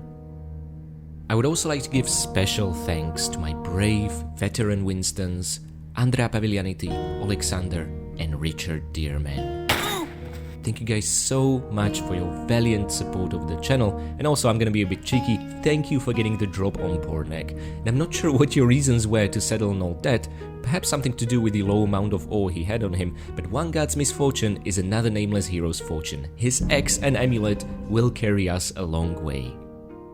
And finally, I would like to give one very special thanks to my one and only fine vintage Winston, Akira Foxmind. Thank you so much for your long and incredibly generous support of the channel, and also thank you for using your water mage powers and putting the cooler heads will prevail principle into practice and ensuring that the Northern Gate guards have now calmed down. Now, I'll be honest, I might summon your powers even more often in the next episode, as the old camp, despite being said to be the safest place in the colony, is full of angry people. Thank you all so much. Each time I'm putting together this outro section of a video, I'm humbled whenever I review the list of my Patreons that so many of you decided to directly support me to allow me to afford to take more time off and dedicate to these videos. And that's exactly what I'm gonna be doing, and I think the best service I can offer you guys in return. It is incredibly humbling. For those of you who are new here, you might not know, all my videos are demonetized, or better put, they were never monetized in the first place because I don't want any ads running in them. I find ads incredibly annoying, and I also never want this to become a job where I'd be focused on, oh, what video is doing well, which one is doing poorly, I need to adjust my strategy, focus on something I maybe don't want to. None of that nonsense. Just direct support of my Patreons allows me to take the time off, and in that way, I am able to share everything I do with absolutely everyone for free, no early access, nothing is paywalled. I am a strong believer in direct commerce and in direct support, and if you decide to support me, I will give you thanks in each of my videos, and I'll be able to take a little bit more time off my job to dedicate to these videos. Okay guys, so thank you again. And also I would like to extend the thanks to my free Patreon members for staying engaged on Patreon, and thank you for watching and making it to the end of this absolute behemoth of video. You know, whenever I do the first episode in a Let's Play series, I'm always surprised how long it takes to put together, and that's probably because essentially 1/3 or half the video ends up being a documentary about the video game. But I had so much fun putting it together, and if you had half as much fun just watching it, then I have succeeded. Now guys, at the end of each of these Gothic Let's Play series episodes, I would like to do a brief summary of everything we achieved in a given episode, just to set up us for the next one. So, in today's episode, our first day in the colony, we have leveled up 3 times, netting us 30 skill points. We have found next amulet as the greatest treasure, the Withered Axe, the Shortbow, we carry 130 arrows, and you can add that together with 354 ore for a total fortune of 484 if you consider both currencies. And also, we have unlocked our first achievement for finding Gilbert and made progress for trampling 10 meat bugs. Okay, we have a long way to go, but I'm hoping you guys will be here for it in the next few days we'll spend in the colony. Now, for those of you who are also maybe a bit worried that I released a Gothic series video and not the next Tomb Raider 5 level, don't worry, Trajan markets are already recorded. I just need to edit the footage together, which is what I'm going to be working on over the weekend. Thankfully, I have a free weekend to do that, and then I'm gonna alternate Gothic and Tomb Raider 5 episodes, hopefully in a better pace than I had in January so far, but the first episodes always take forever. So thank you again, I hope you had a blast. I will be working on both series simultaneously, and until I see you again, I do want to say thanks, and may the sleeper awaken.